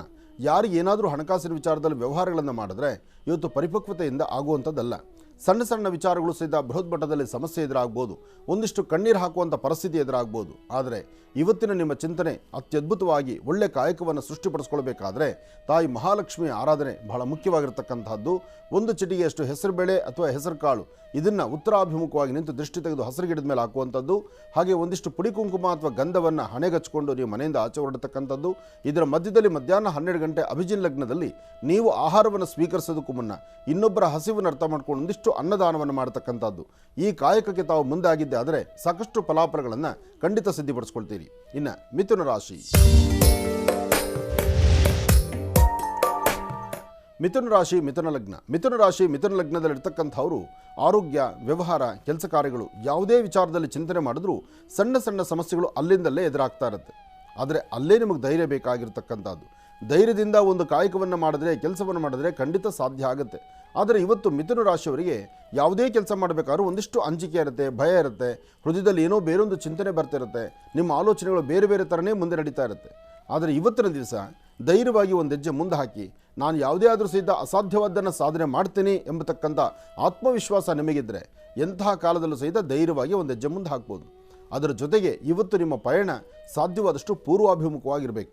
ಮೊದಲು ಮಿಥುನ ರಾಶಿಯಲ್ಲಿರ್ತಕ್ಕಂಥವರು ಮನೆಯಿಂದ ಆಚೆ ಬರುವಾಗ ಪೂರ್ವಾಭಿಮುಖವಾಗಿ ನಿಂತು ಸೂರ್ಯನಿಗೆ ನಮಸ್ಕಾರ ಮಾಡಿ, ಜೊತೆಗೆ ನಿಮ್ಮ ಮಾತಾಪಿತೃಗಳಿಗೆ ತಂದೆ ತಾಯಿ ಪಾದ ಮುಟ್ಟಿ ನಮಸ್ಕಾರ ಮಾಡಿ, ಅದಾದ ನಂತರ ನಿಮ್ಮ ಕೆಲಸ ಕಾರ್ಯದ ಕಡೆ ಗಮನ ಕೊಡಿ. ಇದರ ಮಧ್ಯದಲ್ಲಿ ಇವತ್ತು ಸಂಜೆ 4ರಿಂದ 6:20 ತನಕ, 4ರಿಂದ 6:20 ಈ ಸಮಯದಲ್ಲಿ ಪ್ರಯಾಣವನ್ನು ಸ್ವಲ್ಪ ಜವಾಬ್ದಾರಿಯಲ್ಲಿ ನೋಡಿ. ಯಾಕೆಂದರೆ ಇದೇ ಸಮಯದಲ್ಲಿ ಬಹಳ ವೇಗವಾಗಿ ನೀವು ನಡೆದರೆ ಒಂದಲ್ಲ ಒಂಥರ ಅಚಾತುರ್ಯಗಳಾಗುವಂತಹ ಸಾಂದ್ರತೆಗಳಿರುತ್ತೆ. ಅದಕ್ಕಾಗಿ ವಾಹನಗಳಿಂದ ಪೆಟ್ಟಾಗಬಾರ್ದು, ನಾವು ನಡೆಯುವ ಹಾದಿಯಲ್ಲಿ ಎಡವಬಾರ್ದು. ಅಂದರೆ ಈ ಸಮಯದಲ್ಲಿ ನಿಮ್ಮ ಪ್ರಯಾಣವನ್ನು, ನಿಮ್ಮ ನಡೆಯುವಂತಹ ಕ್ರಮಗಳನ್ನು ಸ್ವಲ್ಪ ಯೋಚನೆ ಮಾಡಿ ಜವಾಬ್ದಾರಿಯಾಗಿ ನಡೀರಿ. ಈ ಕೆಲಸ ಮಾಡಿದ್ರೆ ಖಂಡಿತ ಒಳ್ಳೆ ಫಲನೇ ಆಗುತ್ತೆ. ಇದರ ಮಧ್ಯದಲ್ಲಿ ಒಂದಷ್ಟು ಬಿಲ್ವಪತ್ರೆಯನ್ನು ಶುಭ ಸಂಧ್ಯಾಕಾಲ, ಸಾಯಂ ಸಂಧ್ಯಾ ಅದನ್ನು ಭಗವತ್ ಸಾನ್ನಿಧ್ಯದಲ್ಲಿ ಶಿವಮಂದಿರದ ಕೊಟ್ಟು ಪ್ರಾರ್ಥನೆ ಮಾಡೋದ್ರಿಂದ ಮತ್ತಷ್ಟು ಫಲಗಳನ್ನು ಸಿದ್ಧಿಪಡಿಸ್ಕೊಳ್ತೀರಿ. ಇನ್ನು ಕರ್ಕಾಟಕ ರಾಶಿ. ಕರ್ಕಾಟಕ ರಾಶಿ ಕರ್ಕಾಟಕ ಲಗ್ನ. ಕರ್ಕಾಟಕ ರಾಶಿ ಕರ್ಕಾಟಕ ಲಗ್ನದಲ್ಲಿರ್ತಕ್ಕಂಥವ್ರಿಗೆ ಬುಧ ಮತ್ತು ಚಂದ್ರ ಇರ್ತಕ್ಕಂಥ ಆಸ್ಥಾನ, ಗುರು ಇರ್ತಕ್ಕಂಥ ಆಸ್ಥಾನ ಮಹತ್ತರವಾಗಿದೆ. ಹಾಗಾಗಿ ಒಳ್ಳೆ ಗುರುವಿನ ಅನುಗ್ರಹ ಇರೋದರಿಂದ ತಾವು ಅಂದುಕೊಂಡಷ್ಟು ಕೆಲಸ ಕಾರ್ಯಗಳನ್ನು ಸಿದ್ಧಿಪಡಿಸ್ಕೊಳ್ತೀರಿ. ಆದರೆ ಮಾಡುವ ಪ್ರತಿಯೊಂದು ಕಾಯಕವು ಭಗವಂತನ ಪ್ರೀತಿಯಾಗಿರಬೇಕು. ಹಾಗೆ ಇವತ್ತಿನ ದಿವಸ ನಿಮ್ಮ ಆರೋಗ್ಯದಲ್ಲಿ ಸ್ವಲ್ಪ ವ್ಯತ್ಯಾಸ ಆಗುತ್ತೆ. ಶೀತ ಬಾಧೆಯಿಂದ ನಡುವಂಥದ್ದಾಗಲಿ, ಅಥವಾ ಒಂದಷ್ಟು ನೆಗಡಿ ತಲೆನೋವು ಬರತಕ್ಕಂಥದ್ದಾಗಲಿ, ಅಥವಾ ಒಂದಿಷ್ಟು ಗ್ಯಾಸ್ಟ್ರಿಕ್ ಸಮಸ್ಯೆ ಆಗಲಿ, ಅಥವಾ ಹೊಟ್ಟೆ ಉಬ್ಬರಿಸ್ತಕ್ಕಂಥದ್ದಾಗಲಿ, ಇಂತಹ ಸಮಸ್ಯೆಗಳಿಂದ ನರಳಬೇಕಾದ ಪರಿಸ್ಥಿತಿ ಎದುರಾಗ್ಬೋದು. ಇದೆಲ್ಲಕ್ಕೂ ಪರಿಹಾರ ಬೆಳಿಗ್ಗೆ ಒಂದು ಉದ್ದರಣೆ ತುಳಸಿ ತೀರ್ಥ. ಇವತ್ತಿನ ದಿವಸ ತುಳಸಿಗೆ 11 ಪ್ರದಕ್ಷಿಣೆ ಮಾಡಿ ಒಂದು ಉದ್ದರಣೆ ತುಳಸಿ ತೀರ್ಥವನ್ನು ತೆಗೆದುಕೊಂಡ್ರೆ ಆರೋಗ್ಯದಲ್ಲಿ ಚೇತರಿಸ್ಕೊಳ್ಬೋದು, ಇರ್ತಕ್ಕಂಥ ಸಮಸ್ಯೆಗಳಿಂದ ಹೊರಬರ್ಬೋದು. ಇಂತಹ ಒಂದು ಕಾಯಕವನ್ನು ನೀವು ನಡೆಸಿದ್ದೇ ಆದರೆ ಸಾಕಷ್ಟು ಫಲಾಫಲಗಳನ್ನು ತಾವು ಸಿದ್ಧಿಪಡಿಸ್ಕೊಳ್ತೀರಿ. ಒಳ್ಳೆಯದಾಗಲಿ, ಶುಭವಾಗಲಿ. ಇನ್ನು ಬಹಳ ವಿಶೇಷವಾಗಿ ಇಂದಿನ ಭಾಗದಲ್ಲಿ ಕರ್ಕಾಟಕ ರಾಶಿವರೆಗೂ ಕೂಡ ರಾಶಿಫಲಗಳನ್ನ ತಿಳ್ಕೊಂಡಿದ್ದೇವೆ. ಇನ್ನು ಈಗ ಸಿಂಹರಾಶಿಯಿಂದ ರಾಶಿಫಲಗಳನ್ನು ಮುಂದುವರಿಸಬೇಕು. ಗುರುಗಳೇ, ಸಿಂಹರಾಶಿಯಿಂದ ರಾಶಿಫಲಗಳನ್ನು ಮುಂದುವರಿಸೋಣ. ಖಂಡಿತ. ಇನ್ನು ಸಿಂಹರಾಶಿ. ಸಿಂಹರಾಶಿ ಸಿಂಹಲಗ್ನ. ಸಿಂಹರಾಶಿ ಸಿಂಹಲಗ್ನದಲ್ಲಿರ್ತಕ್ಕಂಥವರಿಗೆ ನೀವು ಮಾಡುವಂತಹ ಪ್ರತಿಯೊಂದು ಕಾಯಕವು ಭಗವಂತನ ಪ್ರೀತಿಯಾಗಿರಬೇಕು. ಮಾಡುವಂಥ ಕೆಲಸಗಳಲ್ಲಿ ಹೆಚ್ಚು ಮನೋಕಾಮನೆಗಳ ಸಿದ್ಧಿಗಾಗಿರುತ್ತೆ. ಫಲಾಫಲಗಳನ್ನು ಸಿದ್ಧಿಪಡಿಸ್ಕೊಳ್ಬೋದು, ಆರೋಗ್ಯವನ್ನು ವೃದ್ಧಿಪಡಿಸ್ಕೊಳ್ಬೋದು, ಕೆಲಸ ಕಾರ್ಯಗಳಲ್ಲಿ ಅಧಿಕವಾದಂಥ ಲಾಭವನ್ನು ಗಳಿಸ್ಬೋದು. ಅದರಲ್ಲೂ ಇವತ್ತು ಮಧ್ಯಾಹ್ನ 11 ಗಂಟೆ 12 ನಿಮಿಷದಿಂದ 4:20 ತನಕ ತಾವು ಅಂದುಕೊಂಡಷ್ಟು ಲಾಭಗಳನ್ನೇ ಗಳಿಸ್ತೀರಿ. ಆದರೆ ಸಣ್ಣ ಸಣ್ಣ ವಿಚಾರಗಳನ್ನು, ಮನಸ್ಸಲ್ಲಿರ್ತಕ್ಕಂಥ ನೋವಿನ ಸಂಗತಿಗಳನ್ನು ದೂರ ಮಾಡಿಕೊಂಡು ಫಲಗಳನ್ನು ವೃದ್ಧಿಪಡಿಸ್ಕೊಳ್ತಕ್ಕಂಥದ್ದು, ಯೋಗಾಯೋಗಗಳನ್ನು ಸಿದ್ಧಿಪಡಿಸ್ಕೊಳ್ತಕ್ಕಂಥ ಅದೃಷ್ಟ ನಿಮ್ಮದಾದ್ರಿಂದ ಸಿಂಹರಾಶಿಯಲ್ಲಿರ್ತಕ್ಕಂಥವರು ಇವತ್ತಿನ ದಿವಸ ಸೂರ್ಯದೇವರನ್ನು ಪ್ರಾರ್ಥನೆ ಮಾಡ್ತಕ್ಕಂಥದ್ದು, ಸೂರ್ಯನಾರಾಯಣನ ಪ್ರಾರ್ಥನೆ ಮಾಡ್ತಕ್ಕಂಥದ್ದು ಒಂದು ಭಾಗ, ಜೊತೆಗೆ ಒಂದು ದೇವಿಯ ಉಪಾಸನೆ ಮಾಡ್ತಕ್ಕಂಥದ್ದು ಬಹಳ ಉತ್ತಮ. ನಿಮ್ಮ ಮನೆಯಲ್ಲಿರ್ತಕ್ಕಂಥ ನಿಮ್ಮ ಕುಲದೇವರ ಮುಂದೆ 2 ದೀಪವನ್ನು ಹಚ್ಚಿ ದೇವಿಯ ಪಾದದಲ್ಲಿರ್ತಕ್ಕಂಥ ಕುಂಕುಮ ಪ್ರಸಾದವನ್ನು ನಿಮ್ಮ ಹಣೆಗೆ ಹಚ್ಕೊಳ್ಳೋದ್ರಿಂದ ಮತ್ತಷ್ಟು ಅಭಿವೃದ್ಧಿಯನ್ನು ತಾವು ಕಾಣ್ತೀರಿ. ಇದರ ಮಧ್ಯದಲ್ಲಿ 1 ಚಿಟಿಕೆ ಗೋಧಿ, 1 ಚಿಟಿಕೆಯಷ್ಟು ಹೆಸರು ಕಾಳು, ಗೋಧಿ ಮತ್ತು ಹೆಸರು ಕಾಳನ್ನು ಬೆಳಿಗ್ಗೆ ಮನೆಯಿಂದ ಆಚೆಗೊಳ್ಳುವಾಗ ಪೂರ್ವಾಭಿಮುಖವಾಗಿ ನಿಂತು ದೃಷ್ಟಿ ತೆಗೆದು ಆಚೆ ಹಾಕೋದ್ರಿಂದ ಇವತ್ತಿನ ಕೆಲಸ ಕಾರ್ಯಗಳಲ್ಲಿ ಮತ್ತಷ್ಟು ಅಧಿಕವಾದಂಥ ಲಾಭವನ್ನು ಸಿದ್ಧಿಪಡಿಸ್ಕೊಳ್ತೀರಿ. ಜೊತೆಗೆ ನಿಮ್ಮ ಜ್ಞಾನವನ್ನು, ಅಂದರೆ ನಿಮ್ಮ ಜ್ಞಾಪಶಕ್ತಿಯನ್ನು ಮತ್ತಷ್ಟು ವೃದ್ಧಿಸ್ಕೊಳ್ತೀರಿ. ಒಳ್ಳೆಯದಾಗಲಿ, ಶುಭವಾಗಲಿ. ನೀವು ಮಾಡುವ ಕೆಲಸದಲ್ಲಿ ಮತ್ತಷ್ಟು ಅರ್ಥಗರ್ಭಿತವಾದಂಥ ಬದುಕು ಕಾಣಬೇಕಾದರೆ ಮಹಾಕಾಳಿ, ಮಹಾಲಕ್ಷ್ಮಿ, ಮಹಾಸರಸ್ವತ್ಯಾತ್ಮಕ 3 ಶಕ್ತಿ ದೇವತೆಗಳ ಪ್ರಾರ್ಥನೆ ಇವತ್ತು ಬಹಳ ಮುಖ್ಯ ಸಿಂಹರಾಶಿಯವರಿಗೆ. ಇನ್ನು ಕನ್ಯಾ ರಾಶಿ. ಕನ್ಯಾ ರಾಶಿ ಕನ್ಯಾ ಲಗ್ನ. ಕನ್ಯಾ ರಾಶಿ ಕನ್ಯಾ ಲಗ್ನದಲ್ಲಿರ್ತಕ್ಕಂಥವರಿಗೆ ಚಂದ್ರನ ಆಸ್ಥಾನ, ಗುರುವಿನ ಅನುಗ್ರಹ ಇದೆ. ಇಷ್ಟಾರ್ಥವನ್ನು ಸಿದ್ಧಿಪಡಿಸ್ಕೊಳ್ತಕ್ಕಂಥ ಯೋಗ ಫಲ ಇದೆ. ಆರ್ಥಿಕ ಸಂಕಷ್ಟದಿಂದ ಮುಕ್ತರಾಗಿ ಫಲಗಳನ್ನು ಸಿದ್ಧಿಪಡಿಸ್ಕೊಳ್ಳುವಂಥ ಅದೃಷ್ಟ ನಿಮ್ಮದಾದ್ರಿಂದ ಯಾವುದಕ್ಕೂ ತಾವು ಅಂಜಬೇಕಾದ್ದಿಲ್ಲ. ಮಧ್ಯಾಹ್ನ 2 ಗಂಟೆಯಿಂದ 4:20 ತನಕ ಮಾತ್ರ ನಿಮ್ಮ ಜವಾಬ್ದಾರಿ ಬಹಳ ಎಚ್ಚರಿಕೆ ಬೇಕು. ಈ ಸಮಯದಲ್ಲಿ ತಾವು ತೆಗೆದುಕೊಳ್ಳುವಂಥ ಪ್ರತಿಯೊಂದು ನಿರ್ಣಯಗಳು ವ್ಯತ್ಯಾಸ ಆಗುತ್ತೆ. ಸಮಸ್ಯೆ ಎಂಬತಕ್ಕಂಥದ್ದು ಆಗ್ಗೆ ಎದುರಾಗುವಂತಹದ್ದು. ಆ ಸಮಸ್ಯೆಗಳಿಂದ ಮುಕ್ತರಾಗಿ ಒಂದಷ್ಟು ಫಲಗಳನ್ನು ವೃದ್ಧಿಪಡಿಸ್ಕೊಳ್ಬೇಕಾದ್ರೆ ಯಾವ ಕಾಯಕವನ್ನು ಮಾಡಬೇಕು ಅಂತ ಮುಂದಾಗಿದ್ದೀರೋ, ಯಾವ ಕೆಲಸದ ಬಗ್ಗೆ ತಮ್ಮ ಚಿಂತನೆ ಇದೆಯೋ, ಯಾವ ವೃತ್ತಿಯನ್ನು ಮತ್ತಷ್ಟು ಅಭಿವೃದ್ಧಿಪಡಿಸ್ಕೊಳ್ಬೇಕು ಅಂತ ಆಲೋಚನೆ ಮಾಡಿದ್ದೀರೋ ಅದರ ಫಲಾಫಲಗಳನ್ನು ತಾವು ಸಿದ್ಧಿಪಡಿಸ್ಕೊಳ್ಬಹುದು. ಹೀಗಾಗಿ ಇವತ್ತು ನೀವು ಮಾಡಬೇಕಾದ್ದು ಗಣಪತಿಯ ಪ್ರಾರ್ಥನೆ. ಏಕದಂತಾಯ ವಿದ್ಮಹೇ ವಕ್ರತುಂಡಾಯ ಧೀಮಹಿ ತನ್ನೋದಂತಿ ಪ್ರಚೋದಯಾತ್. ಗಣಪತಿಯನ್ನು ಪ್ರಾರ್ಥನೆ ಮಾಡಿ, ಶಿವನ ಆರಾಧನೆ ಮಾಡಿ, ಮಾಸ ಶಿವರಾತ್ರಿ ಸಂಧ್ಯಾಕಾಲ ತಪ್ಪದಿರ ಶಿವಮಂದಿರಕ್ಕೆ ಹೋಗಿ ಬನ್ನಿ. ಇಷ್ಟು ಕಾಯಕವನ್ನು ಮಾಡಿದ್ರೆ ಕನ್ಯಾ ರಾಶಿಯವರು ಒಂದಿಷ್ಟು ಒಳಿತನ್ನು ತಾವು ಸಿದ್ಧಿಪಡಿಸ್ಕೊಳ್ತೀರಿ. ಇನ್ನು ತುಲಾರಾಶಿ. ತುಲಾರಾಶಿ ತುಲಾಲಗ್ನ. ತುಲಾರಾಶಿ ತುಲಾಲಗ್ನದಲ್ಲಿರ್ತಕ್ಕಂಥವರಿಗೆ ಬುಧನ ಆಸ್ಥಾನ ಚೆನ್ನಾಗಿದೆ, ಗುರುವಿನ ಅನುಗ್ರಹ ಇದೆ. ಇಷ್ಟಾರ್ಥವನ್ನು ಸಿದ್ಧಿಪಡಿಸ್ಕೊಳ್ತಕ್ಕಂಥ ಯೋಗ ಫಲ ಇದೆ. ಮತ್ತಷ್ಟು ಜವಾಬ್ದಾರಿಯುತವಾದಂಥ ಸ್ಥಾನ ಇವತ್ತು ನಿಮಗೆ ಸಿಗಲಿದೆ. ಇವತ್ತು ನೀವು ಮಾಡುವಂಥ ವೃತ್ತಿಯಲ್ಲಿ ಮತ್ತಷ್ಟು ಅಭಿವೃದ್ಧಿಯನ್ನು ಕಾಣ್ತೀರಿ.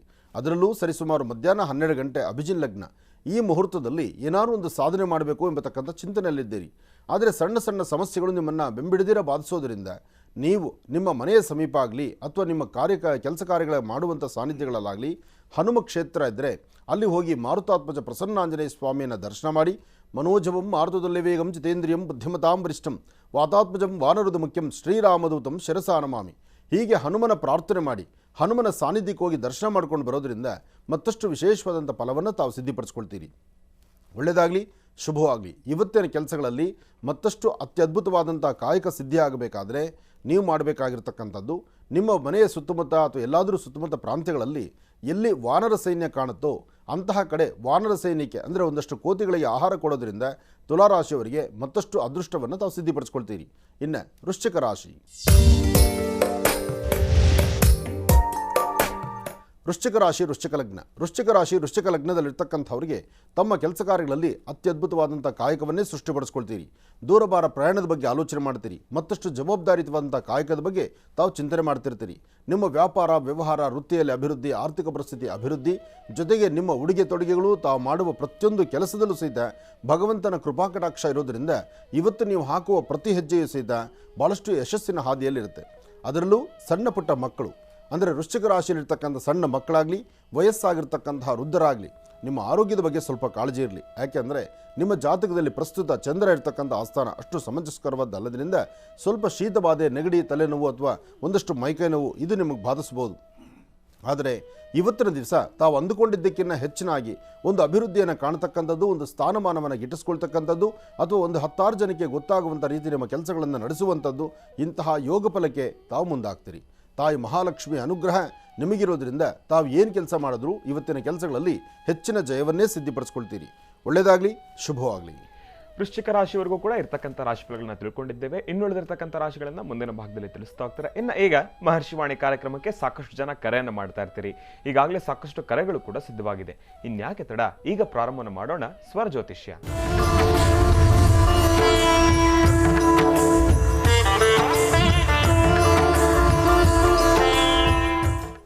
ಹಾಗಿದ್ರೆ ಬನ್ನಿ ಕಾರ್ಯಕ್ರಮಕ್ಕೆ ಮೊದಲು ಯಾರು ಕರೆ ಮಾಡಿದ್ದಾರೆ ಅನ್ನೋದನ್ನ ತಿಳ್ಕೊಳ್ಳೋಣ. ಹಲೋ ಅಮ್ಮ, ನಮಸ್ತೆ. ಚೆನ್ನಾಗಿದ್ದೀರಾ?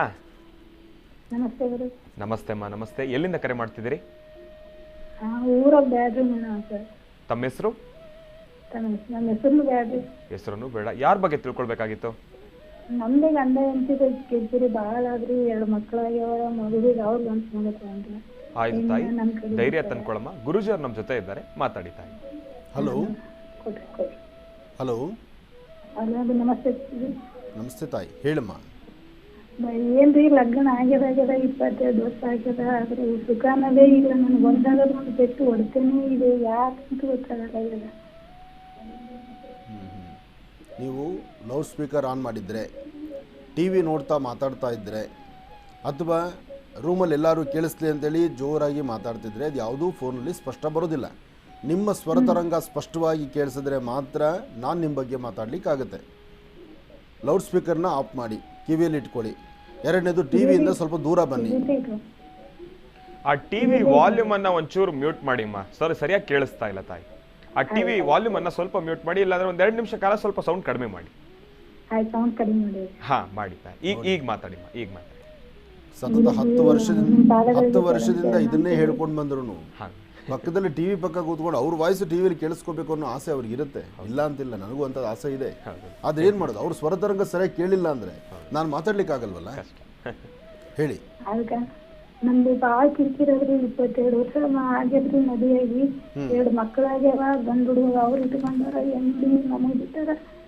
ಏನ್ ಒಟ್ಟ ಒಂದು ಸುಧಾರಿಸಲ್ಲ. ನನ್ನಂತಕ್ಕೆ ಮಾಡಿದ್ರು ದೇವ್ರು ನನ್ ಪೆಟ್ಟು ಬಾಳ ಹೊಡಿತಾ ಇದ್ದಾನೆ, ಯಾಕಂತ ಗೊತ್ತಾಗ್ತಾ ಇಲ್ಲ. ಅದಕ್ಕೆ ಮನೆಯವ್ರು ಏನ್ ಕೆಲಸ ಮಾಡ್ತಾರೆ? ಕಿರಾಣಿ ದುಕಾನ್ ಆದ್ರಿ, ಒಬ್ಬವನೇ ಮಗ ಅನ್ರಿ. ಆದ್ರೂ ಬಿ ನನಗೆ ಗೊತ್ತು ನನ್ನಷ್ಟಕ್ಕೆ ಮಾಡಿ ಕಡೆಕಿಟ್ಟಿವ್ರಿ, ನಾನು ನನ್ನ ಮಗಳು ಕಡೆಕಿದ್ದೀವಿ. ಆದ್ರೂ ಬಿ ಅವ್ರು ನನಗೆ ಏಟ್ ಶಾಂತಿ ಇರ್ಬೇಕು, ಮುಂದೆ ಮಕ್ಕಳು ಒಳ್ಳೇದಾಗಲಿ, ಅನ್ನ ತಂಗಿ ಚಂದಿಲ್ಲ ಅಂತ ಏಟ್ ಸಹಿಸ್ಕೊಂಡಿರ್ತೀವಿ. ಒಟ್ಟ ಸುಖಾನದೇ ಆಗಲ್ಲಾಗ್ಯದ. ಸುಮ್ಮನೆ ಜಗಳ ತೆಗಿತಾರೆ, ಹಿರಿಯರಿಗೆ ಬೈಬಾರ್ದು ಅಂದ್ರೆ ನನ್ನ ಮನೆ ಬಿಟ್ಟು ತವ್ರ ಮನೆಗೆ ಹೋಗಂತ ಕುಂತಾರೆ. ಮಗ 22 ವರ್ಷನವ ಅನ್ರಿ, ಕೋರಿಗೆ ಇಂಜಿನಿಯರ್ ಓದ್ಬೇಕಲ್ರಿ. ತಾಯಿ, ನಾವು ಮಾತು ಹೇಳ್ತೀನಿ ಕೇಳಮ್ಮ. ಅವಶ್ಯಕತೆ ಆದ ನಂತರ ಯಾರೊಬ್ಬರು ನಮ್ಮ ಪರಿಸರದಲ್ಲಿದ್ದರೂ ಅವ್ರ ಬಗ್ಗೆ ಒಂದಷ್ಟು ಜನ ಮಾತ್ರ, ಎಲ್ಲರೂ ಅಲ್ಲ. ನೋಡು, ಒಂದು ಹಸ್ತ ನೋಡಿದ್ರೆ ಹಸ್ತದಲ್ಲಿ ಇಷ್ಟು ಬೆರಳುಗಳಿದೆ. ಒಂದು ಬೆರಳು ಉದ್ದ ಇರುತ್ತೆ, ಒಂದು ಬೆರಳು ಚಿಕ್ಕದಾಗಿರುತ್ತೆ, ಇನ್ನೊಂದು ಮತ್ತೊಂದು ಉದ್ದ ಇರುತ್ತೆ. ಆದರೆ ನಿನ್ನ ಹಣೆ ಬಾರ ಪ್ರಾರಂಭದಿಂದ ಇಲ್ಲಿವರೆಗೂ ಒಂದಲ್ಲ ಒಂಥರ ಸಮಸ್ಯೆ ಕಂಡಿದ್ಯಾ. ಆದರೆ ಸಮಸ್ಯೆ ಎಷ್ಟು ಕಂಡಿದ್ಯೋ ಅದರಲ್ಲೊಂದಷ್ಟು ನೆಮ್ಮದಿನೂ ಇರುತ್ತೆ. ನಾವು ನೆಮ್ಮದಿ ಏನಪ್ಪ ಅಂದರೆ, ನೆಮ್ಮದಿ ಇದ್ದಂಥ ಕಾಲಗಳನ್ನು ನಾವು ಯಾರೂ ಗಣನೆಗೆ ತಗೊಳ್ಳೋದಿಲ್ಲ.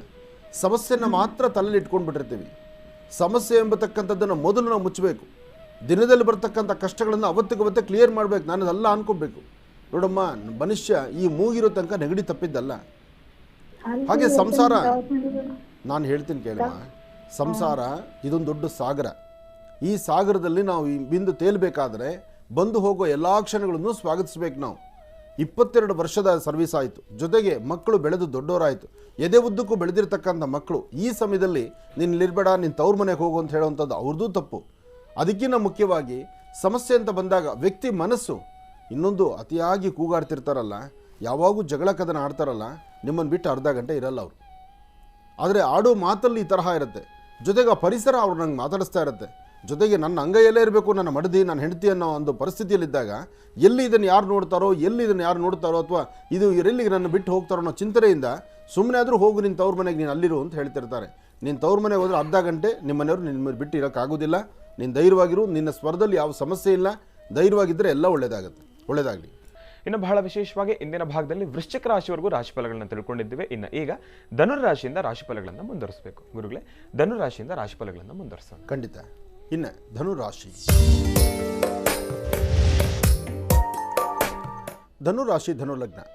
ಧನುಲಗ್ನದಲ್ಲಿರ್ತಕ್ಕಂಥವ್ರಿಗೆ ಗುರು ಮತ್ತು ಚಂದ್ರ ಇರ್ತಕ್ಕಂಥ ಆಸ್ಥಾನ ಚೆನ್ನಾಗಿದೆ.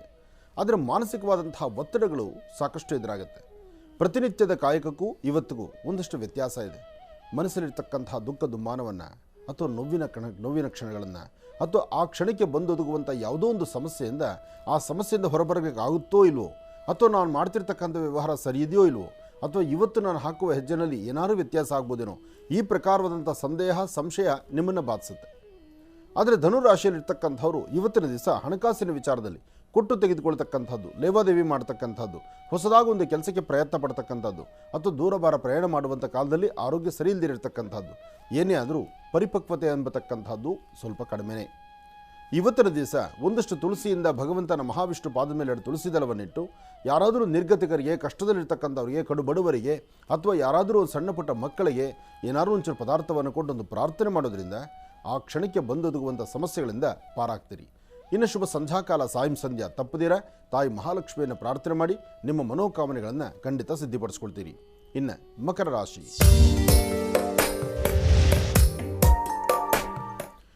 ರಾಶಿ ಮಕರ ಲಗ್ನದಲ್ಲಿರ್ತಕ್ಕಂಥವ್ರಿಗೆ ಬುಧ ಮತ್ತು ಚಂದ್ರ ಇರ್ತಕ್ಕಂಥ ಆಸ್ಥಾನ, ಗುರು ಮತ್ತು ಶುಕ್ರ ಇರ್ತಕ್ಕಂಥ ಆಸ್ಥಾನ ಚೆನ್ನಾಗಿದೆ. ಶುಕ್ರನ ಅನುಗ್ರಹದಿಂದ ಆರ್ಥಿಕ ಪರಿಸ್ಥಿತಿ ಅಭಿವೃದ್ಧಿ ಆಗುತ್ತೆ. ದೂರಭಾರ ಪ್ರಯಾಣದಲ್ಲಿ ಕೆಲಸ ಕಾರ್ಯಗಳನ್ನು ಸಿದ್ಧಿಪಡಿಸ್ಕೊಳ್ತೀರಿ. ಒಂದು ಒಳ್ಳೆಯ ಸ್ಥಾನಮಾನವನ್ನು ಸಂಪಾದನೆ ಮಾಡ್ಕೊಳ್ತಕ್ಕಂಥದ್ದು, ಉದ್ಯೋಗದಲ್ಲಿ ಒಂದಷ್ಟು ಪ್ರಗತಿ ಕಾಣತಕ್ಕಂಥದ್ದು. ಆದರೆ ಇದೆಲ್ಲದರ ಮಧ್ಯದಲ್ಲಿ ನಿಮ್ಮ ಜಾತಕದಲ್ಲಿ ಪ್ರಸ್ತುತ ಶನಿ ಸಮಂಜಸವದ್ದಲ್ಲದರಿಂದ ಒಂದಷ್ಟು ಮಾನಸಿಕವಾದಂಥ ಒತ್ತಡ, ಅಧಿಕವಾದಂಥ ಮೊಣಕಾಲು ನೋವು, ಕಾಲು ಜೋಮ್ ಬರ್ತಕ್ಕಂಥದ್ದು, ನರನಾಡಿಗಳಲ್ಲಿ ವ್ಯತ್ಯಾಸ ಕಾಣತಕ್ಕಂಥದ್ದು, ವೈದ್ಯರ ಸಲಹೆ ತೆಗೆದುಕೊಳ್ಬೇಕಾದಂಥ ಮಾಡಬೇಕಾದಂಥ ಪರಿಸ್ಥಿತಿ ಎದುರಾಗುವಂಥದ್ದು. ಅಧಿಕವಾದಂಥ ಸಮಸ್ಯೆಗಳು ಇಲ್ಲಿ ಕಾಣಿಸೋದ್ರಿಂದ ಕುತ್ತಿಗೆ ಭಾಗದ ನೋವಾಗಲಿ ಅಥವಾ ಸೊಂಟದ ನೋವಾಗಲಿ ಅಥವಾ ಎಡಗಡೆ ಮೊಣಕಾಲು ನೋವಾಗಲಿ ಇಂತಹ ಸನ್ನಿವೇಶ ಇದ್ದರೆ ಆಗಿಂದಾಲೆ ವೈದ್ಯರ ಸಲಹೆ ತೆಗೆದುಕೊಳ್ತಕ್ಕಂಥದ್ದು ಬಹಳ ಉತ್ತಮ. ಮಕರ ರಾಶಿ ಮಕರ ಲಗ್ನದಲ್ಲಿರ್ತಕ್ಕಂಥವರು ಇವತ್ತು ಮಧ್ಯಾಹ್ನ ತಾವು ಊಟ ಮಾಡೋದಕ್ಕಿಂತ ಮುಂಚಿತವಾಗಿ ಒಂದಷ್ಟು ಅನ್ನವನ್ನು ಅಥವಾ ಒಂದಷ್ಟು ಪದಾರ್ಥಗಳನ್ನು ಪಶು ಪಕ್ಷಿ ಪ್ರಾಣಿಗಳಿಗೆ ಒಂದಷ್ಟು ಆಹಾರವನ್ನು ಉಣಬಡಿಸಿ ತದನಂತರ ತಾವು ಆಹಾರವನ್ನು ತೆಗೆದುಕೊಳ್ತಕ್ಕಂಥದ್ದು ಬಹಳ ಉತ್ತಮ. ಇದರ ಜೊತೆಗೆ ನಿಮ್ಮ ಅಂಗೈಯಲ್ಲಿ ಒಂದು ಹನಿ ಜೇನುತುಪ್ಪ ಅಥವಾ ಒಂದು ಸ್ಪೂನಷ್ಟು ಹಾಲು ಅಥವಾ ಮಜ್ಜಿಗೆ ಇಂತಹದ್ದನ್ನು ಕೈಯಲ್ಲಿ ಹಾಕ್ಕೊಂಡು ಆಗ್ನೇಯಾಭಿಮುಖವಾಗಿ ನಿಂತು ಚಂದ್ರಗ್ರಹವನ್ನು ಪ್ರಾರ್ಥನೆ ಮಾಡಿ ತದನಂತರ ಹಸಿರು ಗಿಡಗಳ ಮೇಲೆ ಹಾಕಿ ಕೈ ತೊಳ್ಕೊಳ್ಳೋದ್ರಿಂದ ಒಂದಷ್ಟು ಸಮಸ್ಯೆಗಳಿಂದ ಗಂಡಾಂತರಗಳಿಂದ ಸ್ವಲ್ಪ ದೂರ ಆಗ್ತೀರಿ. ಫಲಾಫಲಗಳ ಸಿದ್ಧಿ ಆಗಬೇಕಾದ್ರೂ ಕೆಲಸ ಕಾರ್ಯಗಳಲ್ಲಿ ಹೆಚ್ಚಿನ ಯಶಸ್ಸು ಸಿಗಬೇಕಾದ್ರೂ ಕುಲದೇವರ ಅನುಗ್ರಹ ಬಹಳ ಮುಖ್ಯವಾಗಿರ್ತಕ್ಕಂಥದ್ದು. ಒಳ್ಳೆಯದಾಗಲಿ, ಶುಭವಾಗಲಿ. ಇನ್ನು ಕುಂಭರಾಶಿ. ಕುಂಭರಾಶಿ ಕುಂಭಲಗ್ನ. ಕುಂಭರಾಶಿ ಕುಂಭಲಗ್ನದಲ್ಲಿರ್ತಕ್ಕಂಥವರಿಗೆ ಗುರು ಮತ್ತು ಚಂದ್ರ ಇರ್ತಕ್ಕಂಥ ಆಸ್ಥಾನ, ಶುಕ್ರ ಇರ್ತಕ್ಕಂಥ ಆಸ್ಥಾನ ಚೆನ್ನಾಗಿದೆ. ಶುಕ್ರನ ಅನುಗ್ರಹದಿಂದ ಆರ್ಥಿಕ ಪರಿಸ್ಥಿತಿ ಅಭಿವೃದ್ಧಿ, ಮತ್ತಷ್ಟು ಜವಾಬ್ದಾರಿತ್ವಂಥ ಸ್ಥಾನ, ಹೆಚ್ಚಿನ ಫಲಾಫಲಗಳನ್ನು ಸಿದ್ಧಿಪಡಿಸ್ಕೊಳ್ತಕ್ಕಂಥ ಯೋಗ ಫಲ.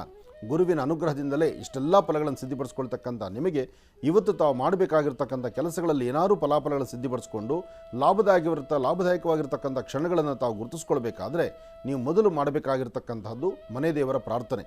ಮನೆ ದೇವರ ಪ್ರಾರ್ಥನೆ ಮಾಡಿ ಶ್ರೀನಿವಾಸನ ಅನುಗ್ರಹವನ್ನು ಪಡೆಯಿರಿ. ಜೊತೆಗೆ ಸಾಧ್ಯವಾದರೆ ಮಧ್ಯಾಹ್ನ 12 ಗಂಟೆ ಅಭಿಜಿನ್ ಲಗ್ನದಲ್ಲಿ 1 ಚಿಟಿಕೆಯಷ್ಟು ಹೆಸರು ಕಾಳು, 1 ಚಿಟಿಕೆಯಷ್ಟು ಉದ್ದಿನಕಾಳು. ಹೆಸರು ಮತ್ತು ಉದ್ದು ಅಂದರೆ ರಾಹು, ಹೆಸರು ಅಂದರೆ ಬುಧ. ಈ ಎರಡೂ ಧಾನ್ಯಗಳನ್ನು ಪೂರ್ವಾಭಿಮುಖವಾಗಿ ನಿಂತು ದೃಷ್ಟಿ ತೆಗೆದು ಅದನ್ನು ಹಸಿರು ಗಿಡದ ಮೇಲೆ ಹಾಕಿ ಗಂಧ ಕುಂಕುಮ ಭಸ್ಮ ಇಂಥದ್ದನ್ನು ಹಣೆಗೆ ಧಾರಣೆ ಮಾಡಿ. ಯಾರು ಏನೇ ಅಂದರೂ ತಲೆಗೆ ಹಾಕ್ಕೊಳ್ಳೋ ಅವಶ್ಯಕತೆ ಇಲ್ಲ. ನೀವು ಮಾಡಬೇಕಾದ ಕೆಲಸ, ನೀವು ಮಾಡ್ತಿರುವಂಥ ಕೆಲಸ, ನಿಮ್ಮ ಉದ್ಯೋಗ, ನಿಮ್ಮ ಆತ್ಮತೃಪ್ತಿ ಆಗಬೇಕು. ನಿಮ್ಮ ಮನಸ್ಸಿಗೆ ಸರಿ ಅನಿಸಿದ್ದನ್ನಷ್ಟೇ ಇವತ್ತು ತಾವು ಕೈ ಹಾಕಿ. ಯಾರೊಬ್ಬರನ್ನ ತೃಪ್ತಿಪಡಿಸೋಕ್ಕಾಗಲ್ಲ. ಯಾಕೆಂದರೆ ಜನನ ಮೆಚ್ಚಿಸಲಿಕ್ಕೆ ಜನಾರ್ದನನ ಕೈಲೇ ಆಗಲಿಲ್ಲ ಅಂದಮೇಲೆ ನೀವು ಅದರ ಬಗ್ಗೆ ತಲೆ ಕೆಡಿಸ್ಕೊಳ್ಬಾರ್ದು. ಕುಂಭರಾಶಿಯವರು ಧೈರ್ಯವಾಗಿ ಒಂದೆಜ್ಜೆ ಮುಂದೆ ಹಾಕಿ ನೀವು ನಂಬಿರ್ತಕ್ಕಂಥ ದೈವವನ್ನು ಪ್ರಾರ್ಥನೆ ಮಾಡಿ ನಿಮ್ಮ ಆತ್ಮಕ್ಕೆ ಸರಿ ಅನಿಸಿದ್ದನ್ನು ನೀವು ಕೈ ಹಾಕಿದ್ರೆ ಅಷ್ಟೂ ಕೆಲಸಗಳನ್ನು ಸಿದ್ಧಿಪಡಿಸ್ಕೊಳ್ತೀರಿ. ಇನ್ನು ಕಡೆಯ ರಾಶಿ ಮೀನರಾಶಿ. ಮೀನರಾಶಿ ಮೀನಲಗ್ನ. ಮೀನಲಗ್ನದಲ್ಲಿರ್ತಕ್ಕಂಥವರಿಗೆ ಬುಧ ಮತ್ತು ಚಂದ್ರ ಇರ್ತಕ್ಕಂಥ ಆಸ್ಥಾನ, ಗುರು ಮತ್ತು ಶುಕ್ರ ಇರ್ತಕ್ಕಂಥ ಆಸ್ಥಾನ ಚೆನ್ನಾಗಿದೆ. ಶುಕ್ರನ ಆಸ್ಥಾನ ಚೆನ್ನಾಗಿರೋದ್ರಿಂದ ನಿಮ್ಮ ಮುಖದ ವರ್ಚಸ್ಸು, ತೇಜಸ್ಸು, ತಾವು ಮಾಡುವ ಕೆಲಸ, ಉದ್ಯೋಗದಲ್ಲಿ ಪ್ರಗತಿ, ಸ್ಥಾನಮಾನ ಎಲ್ಲವನ್ನು ಸಿದ್ಧಿಪಡಿಸ್ಕೊಳ್ತೀರಿ. ಇದರ ಜೊತೆಗೆ ಹೊಸದಾದಂಥ ಒಂದು ಪ್ರಯತ್ನವನ್ನು, ಹೊಸ ಕೆಲಸಗಳನ್ನು ಅಥವಾ ಮತ್ತಷ್ಟು ಜವಾಬ್ದಾರಿತ್ವಂಥ ಸ್ಥಾನವನ್ನು ತಾವು ಸಿದ್ಧಿಪಡಿಸ್ಕೊಳ್ತೀರಿ. ಯೋಗ ಫಲಗಳು ಸಿದ್ಧಿ ಆಗಬೇಕಾದರೆ ಕುಲದೇವರ ಅನುಗ್ರಹ ಬೇಕು. ಹಾಗೆ ನೀವು ನಂಬಿರ್ತಕ್ಕಂಥ ದೈವದ ಅನುಗ್ರಹ ಇರೋದ್ರಿಂದ ಒಳ್ಳೆಯ ಒಂದು ಸ್ಥಾನಮಾನವನ್ನು ಸಂಪಾದನೆ ಮಾಡಿಕೊಂಡು ಮತ್ತಷ್ಟು ಅಭಿವೃದ್ಧಿಯನ್ನು ಸಿದ್ಧಿಪಡಿಸ್ಕೊಳ್ಳುವಂಥ ಯೋಗ ಫಲ ಇರತಕ್ಕಂಥ ದಿನ. ಇದರ ಜೊತೆಗೆ ಭೂಮಿಗೆ ಸಂಬಂಧಪಡ್ತಕ್ಕಂಥ ವಿಚಾರಗಳನ್ನು ಇವತ್ತು ತಾವು ಚರ್ಚಿಸ್ತೀರಿ. ಭೂಮಿಗೆ ಸಂಬಂಧಪಡ್ತಕ್ಕಂಥ ವಿಚಾರ ಚರ್ಚೆಯ ಜೊತೆಗೆ ಆರ್ಥಿಕ ಪರಿಸ್ಥಿತಿ ಅಭಿವೃದ್ಧಿಯನ್ನೂ ಕಾಣ್ತೀರಿ. ಒಳ್ಳೆ ಫಲಾಫಲಗಳಿರೋದ್ರಿಂದ ಇವತ್ತಿನ ದಿವಸ ಕಂದು ಬಣ್ಣದ ಶ್ವಾನಕ್ಕೆ, ಸಂಪೂರ್ಣವಾಗಿ ಕಂದು ಬಣ್ಣದ ಶ್ವಾನಗಳಿಗೆ ಒಂದಷ್ಟು ಬಿಸ್ಕೆಟೋ ಬ್ರೆಡ್ಡೋ ಹಾಕೋದ್ರಿಂದ ಮತ್ತಷ್ಟು ವಿಶೇಷವಾದ ಫಲವನ್ನು ಸಿದ್ಧಿಪಡಿಸ್ಕೊಳ್ತೀರಿ. ಒಳ್ಳೆಯದಾಗಲಿ, ಶುಭವಾಗಲಿ. 12 ರಾಶಿಗಳಲ್ಲಿರ್ತಕ್ಕಂಥ ಫಲಾಫಲಗಳನ್ನು ಬಹಳ ಅದ್ಭುತವಾಗಿ ಸವಿಸ್ತಾರವಾಗಿ ಗುರುಜಿಯವರು ನಮ್ಮೆಲ್ಲರಿಗೂ ಕೂಡ ತಿಳಿಸ್ಕೊಟ್ಟಿದ್ದಾರೆ. ಅವರಿಗೆ ಹೃತ್ಪೂರ್ವಕ ಧನ್ಯವಾದಗಳನ್ನ ತಿಳಿಸ್ತಾ ಈಗ ಕಾರ್ಯಕ್ರಮದಲ್ಲಿ ಮತ್ತೊಂದು ಕರೆ ಸಿದ್ಧವಾಗಿದೆ, ಬನ್ನಿ ಸ್ವೀಕರಿಸೋಣ. ಹಲೋ ಹಲೋ ಹಲೋ ಅಮ್ಮ, ನಮಸ್ತೆ. ಚೆನ್ನಾಗಿದ್ದೀರಾ? ಚೆನ್ನಾಗಿದ್ದೀವಿ ಗುರುಗಳ, ನೀವು? ನಾನು ಕೂಡ ಚೆನ್ನಾಗಿದ್ದೀನಮ್ಮ. ಎಲ್ಲಿಂದ ಕರೆ ಮಾಡ್ತಿದ್ದೀರಿ? ದಾವಣಗೆರೆಯಿಂದ. ಅಮ್ಮ, ತಮ್ಮ ಹೆಸರು? ವಾಣಿ ಅಂತ ಹೇಳಿ. ಯಾರ ಬಗ್ಗೆ ತಿಳ್ಕೊಳ್ಬೇಕಾಗಿತ್ತು? ನನ್ನ ಬಗ್ಗೆನೇ ಗುರುಗಳೇ. ಆಯ್ತಮ್ಮ, ಗುರುಜಿಯವರು ನಮ್ಮ ಜೊತೆ ಇದ್ದಾರೆ, ಮಾತಾಡಿ ತಾಯಿ. ಹಲೋ ನಮಸ್ತೆ ತಾಯಿ. ನಮಸ್ತೆ ಗುರುಗಳೇ. ಹೇಳಿಮ್ಮ. ನನಗೆ ಮಯೋಪಿಯ ಇದೆ ಗುರುಗಳೇ. ಅವಾಗ ಜ್ವರ ಬರುತ್ತೆ, ತಲೆನೋವು ಬರುತ್ತೆ, ಬರೀ ಹೆಲ್ತ್ ಇಶ್ಯೂಸ್ ಬರ್ತಾನೆ ಇರುತ್ತೆ ಗುರುಗಳೇ. ಅದಕ್ಕೆ ಕೇಳೋಣ ಅಂತ, ಯಾಕೆ ಹಿಂಗ್ ಆಗ್ತಿದೆ ಅಂತ. ಏನು ಓದ್ತಾ ಇದ್ದೀರಿ? ಏನು ವಿದ್ಯಾಭ್ಯಾಸ ನಿಮ್ಮದು? ನಾನು ಆಯುರ್ವೇದಿಕ್ ಓದಿದ್ದೀನಿ. ಅಂದರೆ ತಾವು ಮೆಡಿಕಲ್ ಆಯುರ್ವೇದಿಕ್ ಡಾಕ್ಟ್ರೇ ನೀವು? ಹಾಂ. ಈಗ ತಾವು ಟ್ರೀಟ್ಮೆಂಟ್ ಅಂದರೆ ನಿಮ್ಮ ಪ್ರಾಕ್ಟೀಸ್ ಮಾಡ್ತಾ ಇದ್ದೀರಾ? ಹಾಂ. ಒಳ್ಳೇದಾಗ್ಲಿಮ್ಮ. ಅಲ್ಲೇ ದಾವಣಗೆರೆನ ಮತ್ತೆ ಎಲ್ಲ ದೂರ ಬರೋಣ? ಹಳ್ಳಿ ನಮ್ಮದು. ನಿಮ್ಮದು ಹಳ್ಳಿ. ಆಯ್ತಮ್ಮ, ಒಳ್ಳೇದಾಗಲಿ. ಈ ಸಮಸ್ಯೆ ನಿಮಗೆ ಇನ್ನೊಂದು 8 ತಿಂಗಳ ತನಕ ಹೀಗೆ ಇರುತ್ತೆ. 8 ತಿಂಗಳು ತಾವು ಇದಕ್ಕೆ ಸಂಬಂಧಪಡ್ತಕ್ಕಂಥ ಯಾವುದೇ ಮೆಡಿಕಲ್, ಯಾವುದೇ ಔಷಧಿ ಕ್ರಮಗಳನ್ನು ಮಾಡಿಕೊಂಡ್ರು ನಿಮ್ಮ ಸ್ವರತರಂಗ ಪ್ರಕಾರ ನಿಮ್ಮ ಈ ಸಮಸ್ಯೆ ಇನ್ನೂ 8 ತಿಂಗಳು ಹೀಗಿರುತ್ತೆ. 8 ತಿಂಗಳು ದಾಟಿದ್ರೆ ನಿಮ್ಮ ಈ ಸಮಸ್ಯೆಯಿಂದ ನೀವು ಮುಕ್ತರಾಗ್ತೀರಿ, ನೆಮ್ಮದಿಯಾಗಿರ್ತೀರಿ, ಯಾವ ತೊಂದರೆ ತಾಪತ್ರೆ ಇಲ್ಲ. ಆದ್ರೆ ಪ್ರಸ್ತುತ ಇನ್ನೊಂದು ಪ್ರಶ್ನೆ ಗುರುಗಳೇ, ಮ್ಯಾರೇಜ್ ಬಗ್ಗೆನೂ ಕೇಳಬೇಕಿತ್ತು. ನಾನು ಅಲ್ಲಿಯೇ ಬರ್ತಾ ಇದ್ದೀನಿ. ಹೇಳಿ. ನಿಮ್ಮ ಮನಸ್ಸಲ್ಲಿ ಏನಿದೆ ಅನ್ನೋದು ನನಗೆ ಗೊತ್ತು. ಅದನ್ನೇ ನಾನು ಮಾತಾಡ್ತಾ ಇದ್ದೇನೆ. ಇನ್ನೊಂದು 8 ತಿಂಗಳು ಈ ಸಮಸ್ಯೆಗಳು ದಾಟ್ಕೊಂಡ್ರೆ ನೀವು ನಿಮ್ಮ ಇಷ್ಟದ ಪ್ರಕಾರ ನೀವೇನು ಇಷ್ಟಪಟ್ಟಿದ್ದೀರಿ, ಯಾವ ಕ್ರಮವನ್ನು ಆಲೋಚನೆ ಮಾಡ್ತಿದ್ದೀರಿ, ಯಾವುದನ್ನು ಮನಸ್ಸಲ್ಲಿ ಇಟ್ಕೊಂಡಿದ್ದೀರಿ ಅದು ಕಾರ್ಯಸಿದ್ಧಿ ಆಗುತ್ತೆ. ನಿಮ್ಮ ಇಷ್ಟದ ಪ್ರಕಾರನೇ ನಿಮ್ಮ ವಿವಾಹ, ನಿಮ್ಮ ಮದುವೆ ನಿಮ್ಮ ಇಷ್ಟದ ಪ್ರಕಾರನೇ ಆಗುತ್ತೆ. ಯಾಕೆಂದರೆ ಜಾತಕದಲ್ಲಿ ಗುರು ಮತ್ತು ಚಂದ್ರ ಇರ್ತಕ್ಕಂಥ ಆಸ್ಥಾನ ಚೆನ್ನಾಗಿದೆ. ಹಾಗೆ ಬರೀ ವಿವಾಹದ ಪ್ರಶ್ನೆ ಅಂತಲ್ಲ, ಇಲ್ಲಿವರೆಗೂ ನೀವು ಹಾಕಿರುವ ಪ್ರತಿ ಹೆಜ್ಜೆಯೂ ನಿಮ್ಮಿಷ್ಟದ ಪ್ರಕಾರನೇ ಇದೆ. ನಿಮ್ಮ ಕುಟುಂಬದಲ್ಲಿರ್ತಕ್ಕಂಥವ್ರು ನಿಮಗೆ ಹಾಗೆ ಸಪೋರ್ಟ್ ಮಾಡ್ಕೊಂಡು ಬಂದಿದ್ದಾರೆ. ಪ್ರಾರಂಭದಲ್ಲಿ ಮಾತ್ರ ಎಲ್ಲ ವಿರೋಧ ಅಂದರೂ ತದನಂತರ ಅದೆಲ್ಲದಕ್ಕೂ ಸಪೋರ್ಟ್ ಮಾಡಿದ್ದಾರೆ. ಹಾಗೆ ನಿಮ್ಮ ಸ್ವರತರಂಗ ಪ್ರಕಾರ ಸಣ್ಣ ಸಮಸ್ಯೆ ಅಂತಕ್ಕಂಥದ್ದು ಆರೋಗ್ಯ ಸಮಸ್ಯೆ ಇನ್ನೊಂದು ಬಾಧಿಸುತ್ತೆ ನಿಮಗೆ. ಆಗಿಂದಾಗಲೇ ಮೇಲಿಂದ ಮೇಲೆ ಕಿಬ್ಬೊಟ್ಟೆ ನೋವು ಬರ್ತಕ್ಕಂಥದ್ದು ಮತ್ತು ಅಧಿಕವಾದಂಥ ಕುತ್ತಿಗೆ ಭಾಗ ನೋವು ಬರ್ತಕ್ಕಂಥ ಸಾಂದ್ರತೆಗಳು ಇರುತ್ತೆ. ಅದನ್ನು ಸ್ವಲ್ಪ ಸರಿಪಡಿಸ್ಕೊಳ್ಬೇಕು. ನೀವು ಎಷ್ಟೇ ಆದರೂ ನೀವು ವೈದ್ಯ ಲೋಕದಲ್ಲಿರೋದ್ರಿಂದ ನೀವು ಅಲ್ಲಿಂದಲ್ಲೇ ಸರಿಪಡಿಸ್ಕೋಬೇಕು. ಯಾಕೆಂದರೆ ಇನ್ನೊಂದು ಏನೇ ವೈದ್ಯರಾದರೂ ಅವ್ರ ಸಮಸ್ಯೆಗಳು ಅವ್ರು ನೋಡ್ಕೊಳ್ಳಲ್ಲ. ಇನ್ನೊಬ್ಬರ ಸಮಸ್ಯೆಗೆ 100 ಪರಿಹಾರ ಹುಡುಕೋರು ನಾವು, ನಮ್ಮ ಸಮಸ್ಯೆಗೆ ನಾವು ಪರಿಹಾರ ಹುಡುಕೊಳ್ಳೋದೇ ಇಲ್ಲ. ಇದೇ ನಮ್ಮ ಕತೆ. ಆದರೆ ನಿಮ್ಮ ಸ್ವರದಲ್ಲಿ ಏನೇ 8 ತಿಂಗಳು ದಾಟಿದ್ರೆ ತುಂಬ ಒಳ್ಳೆ ಭವಿಷ್ಯತ್ತಿದೆ. ಒಳ್ಳೆಯದಾಗಿ. ಇನ್ನು ಬಹಳ ವಿಶೇಷವಾಗಿ 12 ರಾಶಿಗಳಲ್ಲಿರ್ತಕ್ಕಂಥ ಫಲಾಫಲಗಳನ್ನು ತಿಳ್ಕೊಂಡ್ವಿ, ದಿನವಿಶೇಷತೆಯನ್ನು ತಿಳ್ಕೊಂಡ್ವಿ. ಎಲ್ಲವನ್ನು ಕೂಡ ಬಹಳ ಅದ್ಭುತವಾಗಿ ಸವಿಸ್ತಾರವಾಗಿ ಗುರುಜಿಯವರು ನಮ್ಮೆಲ್ಲರಿಗೂ ಕೂಡ ತಿಳಿಸ್ಕೊಟ್ಟಿದ್ದಾರೆ. ಇನ್ನು ಈಗ ಸೋಮವಾರದ ವಿಶೇಷ ಮಹರ್ಷಿವಾಣಿ ಕಾರ್ಯಕ್ರಮಕ್ಕೆ ಬಹಳ ವಿಶೇಷವಾಗಿ ಅತಿಥಿ ಅಭ್ಯಾಗತರು ಆಗಮಿಸಿದ್ದಾರೆ. ಮಹರ್ಷಿ ಧರ್ಮಯಾತ್ರೆ ನಿರಂತರವಾಗಿ ಎಲ್ಲ ಕಡೆನೂ ಕೂಡ ನಡೀತಾನೆ ಇರುತ್ತೆ. ರಾಜ್ಯದ ವಿವಿಧ ರೀತಿಗಳಲ್ಲೂ ಕೂಡ ವಿವಿಧ ಜಿಲ್ಲೆಗಳಲ್ಲೂ ಕೂಡ ನಡೀತಾನೆ ಇರುತ್ತೆ. ಇನ್ನು ಈ ಬಾರಿ ಕಳೆದ ಬಾರಿ ಮಹರ್ಷಿವಾಣಿ ಕಾರ್ಯಕ್ರಮದಲ್ಲೂ ಕೂಡ ಇದರ ಪ್ರಸ್ತಾಪ ಆಗಿತ್ತು. ಬಹಳ ವಿಶೇಷವಾಗಿ ಶ್ರೀ ಅಮೃತ ಬಿಂದು ಕ್ಷೇತ್ರ ಧನ್ವಂತರಿ ಸೇವಾ ಪ್ರತಿಷ್ಠಾನ ಇವರ ವತಿಯಿಂದ ಲೋಕ ಕಲ್ಯಾಣಾರ್ಥವಾಗಿ ಶ್ರೀ ಧನ್ವಂತರಿ ಮಹಾಯಾಗ ನಡೀತಾ ಇರತಕ್ಕಂಥದ್ದಿದೆ. ಈ ಒಂದು ಕಾರ್ಯಕ್ರಮ ನಡೀತಾ ಇರತಕ್ಕಂಥದ್ದು 18/8/2023 ಶುಕ್ರವಾರದಂದು. ಕಾರ್ಯಕ್ರಮ ನಡೀತಾ ಇರತಕ್ಕಂಥ ಸ್ಥಳ ಬಂದು ಬಹಳ ವಿಶೇಷವಾಗಿ ಹುಣಸೂರು, ಮೈಸೂರು ಜಿಲ್ಲೆ, ಹುಣಸೂರು ತಾಲೂಕು, DYSP ಆಫೀಸ್ ಕಚೇರಿ ಹತ್ತಿರ BM ರಸ್ತೆ, ಈ ಒಂದು ಜಾಗದಲ್ಲಿ ನಡೀತಾ ಇರತಕ್ಕಂಥ ಈ ಒಂದು ಕಾರ್ಯಕ್ರಮಕ್ಕೆ ಆಹ್ವಾನಿಸಲಿಕ್ಕಾಗಿ ಗುರುಜಿಯವರನ್ನು ಆಗಮಿಸಲಿಕ್ಕಾಗಿ ಕಾರ್ಯಕ್ರಮಕ್ಕೆ ಬಂದಿದ್ದಾರೆ. ಮೊದಲನೇದಾಗಿ ಅವರೆಲ್ಲರನ್ನೂ ಕೂಡ ಕಾರ್ಯಕ್ರಮಕ್ಕೆ ಸ್ವಾಗತಿಸಿಬಿಡೋಣ. ಡಾಕ್ಟರ್ ಸಿದ್ದರಾಜುರವರು ಮತ್ತು SR ತುಳಸಿ ಮಾತಾರವರು ಮತ್ತು ಲಕ್ಷ್ಮೀ ಪ್ರಸಾದ್ರವರು ಕೂಡ ಈ ಒಂದು ಕಾರ್ಯಕ್ರಮಕ್ಕೆ ಬಂದಿದ್ದಾರೆ. ಅವರನ್ನು ಪ್ರೀತಿಯಿಂದ ಕಾರ್ಯಕ್ರಮಕ್ಕೆ ಸ್ವಾಗತಿಸೋಣ. ಸರ್, ತಮ್ಮೆಲ್ಲರಿಗೂ ಕೂಡ ಪ್ರೀತಿಯಿಂದ ಕಾರ್ಯಕ್ರಮಕ್ಕೆ ಸ್ವಾಗತ, ಸುಸ್ವಾಗತ. ವೈದ್ಯರ ಬಗ್ಗೆ ಮೊನ್ನೆಯಷ್ಟೇ ಮಾತಾಡಿದ್ದೆ. ಹುಣಸೂರಲ್ಲಿ ಕಾರ್ಯಕ್ರಮ. ಯಾಕೆಂದರೆ ಹುಣಸೂರಿಗೂ ನನಗೂ ಒಂದು ಅವಿನಾಭಾವ ಸಂಬಂಧ ಇದೆ. ನಾನು ಹುಣಸೂರಿಗೆ ಬರೆದಿದ್ದರೂ ಹುಣಸೂರಿಂದ ಒಂದು ವಿಶೇಷವಾದಂಥ ರೀತಿಯ ಒಂದು ಪ್ರೀತಿ ವಿಶ್ವಾಸ ನನ್ನ ಮೇಲಿದೆ. ಯಾಕೆಂದರೆ ನಮ್ಮ ರಾಘವೇಂದ್ರ ಹುಣಸೂರು, ಅಲ್ಲೇ ರಾಘವೇಂದ್ರ ಹುಣಸೂರು ಅಂತಾನೆ ಹೆಸರು, ಲಾಸ್ಟ್ ಹುಣಸೂರು. ಆದ್ದರಿಂದ ರಾಘವೇಂದ್ರನಿಗೂ ನನಗೂ ಇರುವಂತಹ ಬಾಂಡಿಂಗ್ ಸಂಬಂಧ ಇದೆಯಲ್ಲ, ಆ ಸಂಬಂಧದಲ್ಲಿ ಆ ಹುಣಸೂರು ಅನ್ನೋ ಹೆಸರನ್ನು ಕೇಳಿದ್ರೆ ಒಂದು ಆನಂದ. ಅದು ನನ್ನ ಮನಸ್ಸಲ್ಲಿ ಇಟ್ಕೊಂಡು ತಾವು ಅಲ್ಲಿ ನಡೀತಿರ್ತಕ್ಕಂತಹ ಆ ಧನ್ವಂತರಿ ಮಹಾಯಾಗಕ್ಕೆ ನಾನು ಬರಬೇಕು ಅನ್ನೋ ಮನಸ್ಸು ನನಗೆ ಅವಾಗಿತ್ತು. ಆದರೆ ತಾವು ಇವತ್ತು ಬಂದಿದ್ದು ನನಗೆ ಬಹಳ ಸಂತೋಷ ಆಯಿತು. ಕೊಡಿ ಹಾರ, ಶಾಲು ಏನು ಅದೆಲ್ಲ ಕೊಟ್ಬಿಡಿ, ಆಮೇಲೆ ನಾನು ನಿಮಗೆ ಮೈಕ್ ಕೊಡ್ತೇನೆ.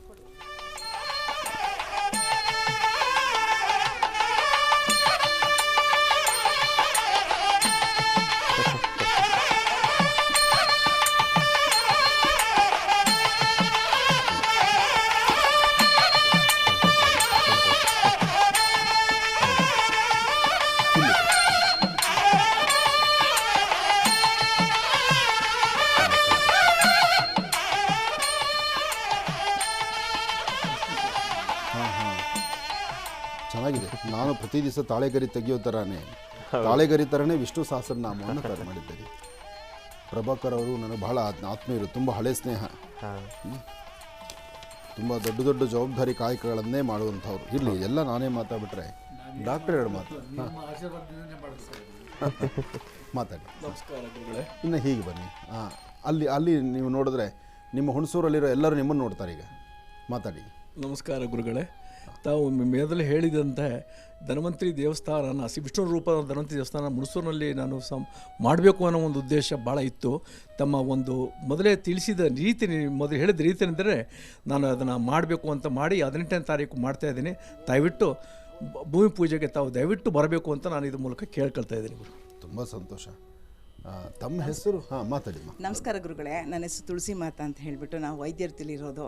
ಕಳೆದ 40 ವರ್ಷಗಳಿಂದನೂ ನೀವು ಅಲ್ಲೇ ಚೂರು ಕೆಲಸ ಹೀಗೆ ತಿರುಗಿದ್ರೆ ಅಮ್ಮ ಸ್ವಲ್ಪ ಕ್ಯಾಮ್ರಾ ಯಾಕೆ ಹುಣಸೂರಲ್ಲಿ ನಿಮ್ಮನ್ನು ನೋಡ್ಬೇಕಲ್ಲ. ಹೌದು. ಕಳೆದ 40 ವರ್ಷಗಳಿಂದನೂ ಅಲ್ಲೇ ನಾವು ಚೂರು ಮೈಕ್ ಮೇಲೆ 40 ವರ್ಷಗಳಿಂದನೂ ಅಲ್ಲೇ ಪ್ರಾಕ್ಟೀಸ್ ಮಾಡ್ತಾ ಇದ್ವಿ ಇವ್ರುಗಳೇ.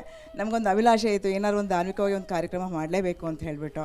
ಸೊ ಹಾಗಾಗಿ ನಮ್ಮದೇ ಜಾಗ ಇತ್ತು, 6.5 ಎಕರೆ ಜಾಗದಲ್ಲಿ ನಾವು ಒಂದು ಧನ್ವಂತರಿ ದೇವಸ್ಥಾನ ಯಾಕೆ ಮಾಡಬಾರ್ದು ಅಂತ ಹೇಳಿಬಿಟ್ಟು ಧನ್ವಂತರಿ ದೇವಸ್ಥಾನವನ್ನು ಪ್ರಾರಂಭ ಮಾಡಬೇಕು ಅಂತ ಅಂದ್ಬಿಟ್ಟು 18ನೇ ತಾರೀಕು ನಾವು ಶುಕ್ರವಾರ ನಾವೊಂದು ಭೂಮಿ ಪೂಜೆ ಇಟ್ಕೊಂಡಿದ್ದೀವಿ ಗುರುಗಳೇ. ತಮ್ಮನ್ನು ಆ ಕಾರ್ಯಕ್ರಮಕ್ಕೆ ಕರಿಬೇಕು ಅಂತ ಹೇಳಿ ಉದ್ದೇಶದಿಂದ ನಾನು, ನಮ್ಮ ಮನೆಯವರು, ನಮ್ಮ ಮ್ಯಾನೇಜಿಂಗ್ ಟ್ರಸ್ಟಿ ಮತ್ತು ಅವರ ಪತ್ನಿಯವರು ಎಲ್ಲರೂ ಬಂದಿದ್ದೀವಿ. ತಾವು ದಯವಿಟ್ಟು ಕಾರ್ಯಕ್ರಮಕ್ಕೆ ಆಗಮಿಸಿ ನಮ್ಮ ಕಾರ್ಯಕ್ರಮನ ಯಶಸ್ವಿಗೊಳಿಸಬೇಕು ಅಂತ ತಮ್ಮಲ್ಲಿ ಕಳಿಕಳಿಂದ ನಾನು ಪ್ರಾರ್ಥನೆ ಮಾಡ್ಕೊತೀನಿ ಗುರುಗಳೇ. ತುಂಬ ಸಂತೋಷ, ನಾನು ಭಾಳ ಸಂತೋಷ. ವೈದ್ಯ ಲೋಕದಲ್ಲಿದ್ದು ಧನ್ವಂತರಿ ಮಹಾವಿಷ್ಣು ಆರಾಧನೆ ಮಾಡ್ತಿದ್ದೀರಿ. ಪ್ರಭಾಕರ್ ಅವರು ನಿಮ್ಮ ಪರಿವಾರಕ್ಕೆ ಒಳ್ಳೇದಾಗಲಿ, ನಿಮ್ಮ ಪರಿವಾರಕ್ಕೆ ಚೆನ್ನಾಗಿರಲಿ. ಹಾಂ, ಎಲ್ಲರೂ ನನ್ನ ಸಿದ್ದರಾಜು ಅನ್ಕೊಂಡಿದ್ದಾರೆ. ನಮ್ಮ ಮುಣಸೂಲಿಗಿರೋ ಜನಗಳೆಲ್ಲ ಡಾಕ್ಟರ್ ರಾಜು ಅಂತ ತಿಳ್ಕೊಂಡಿದ್ದಾರೆ. ದಯವಿಟ್ಟು ಒಳ್ಳೇದಾಗ್ಲಿ ಸರ್, ಒಳ್ಳೇದಾಗ್ಲಿ. ಬಹಳ ಸಂತೋಷ.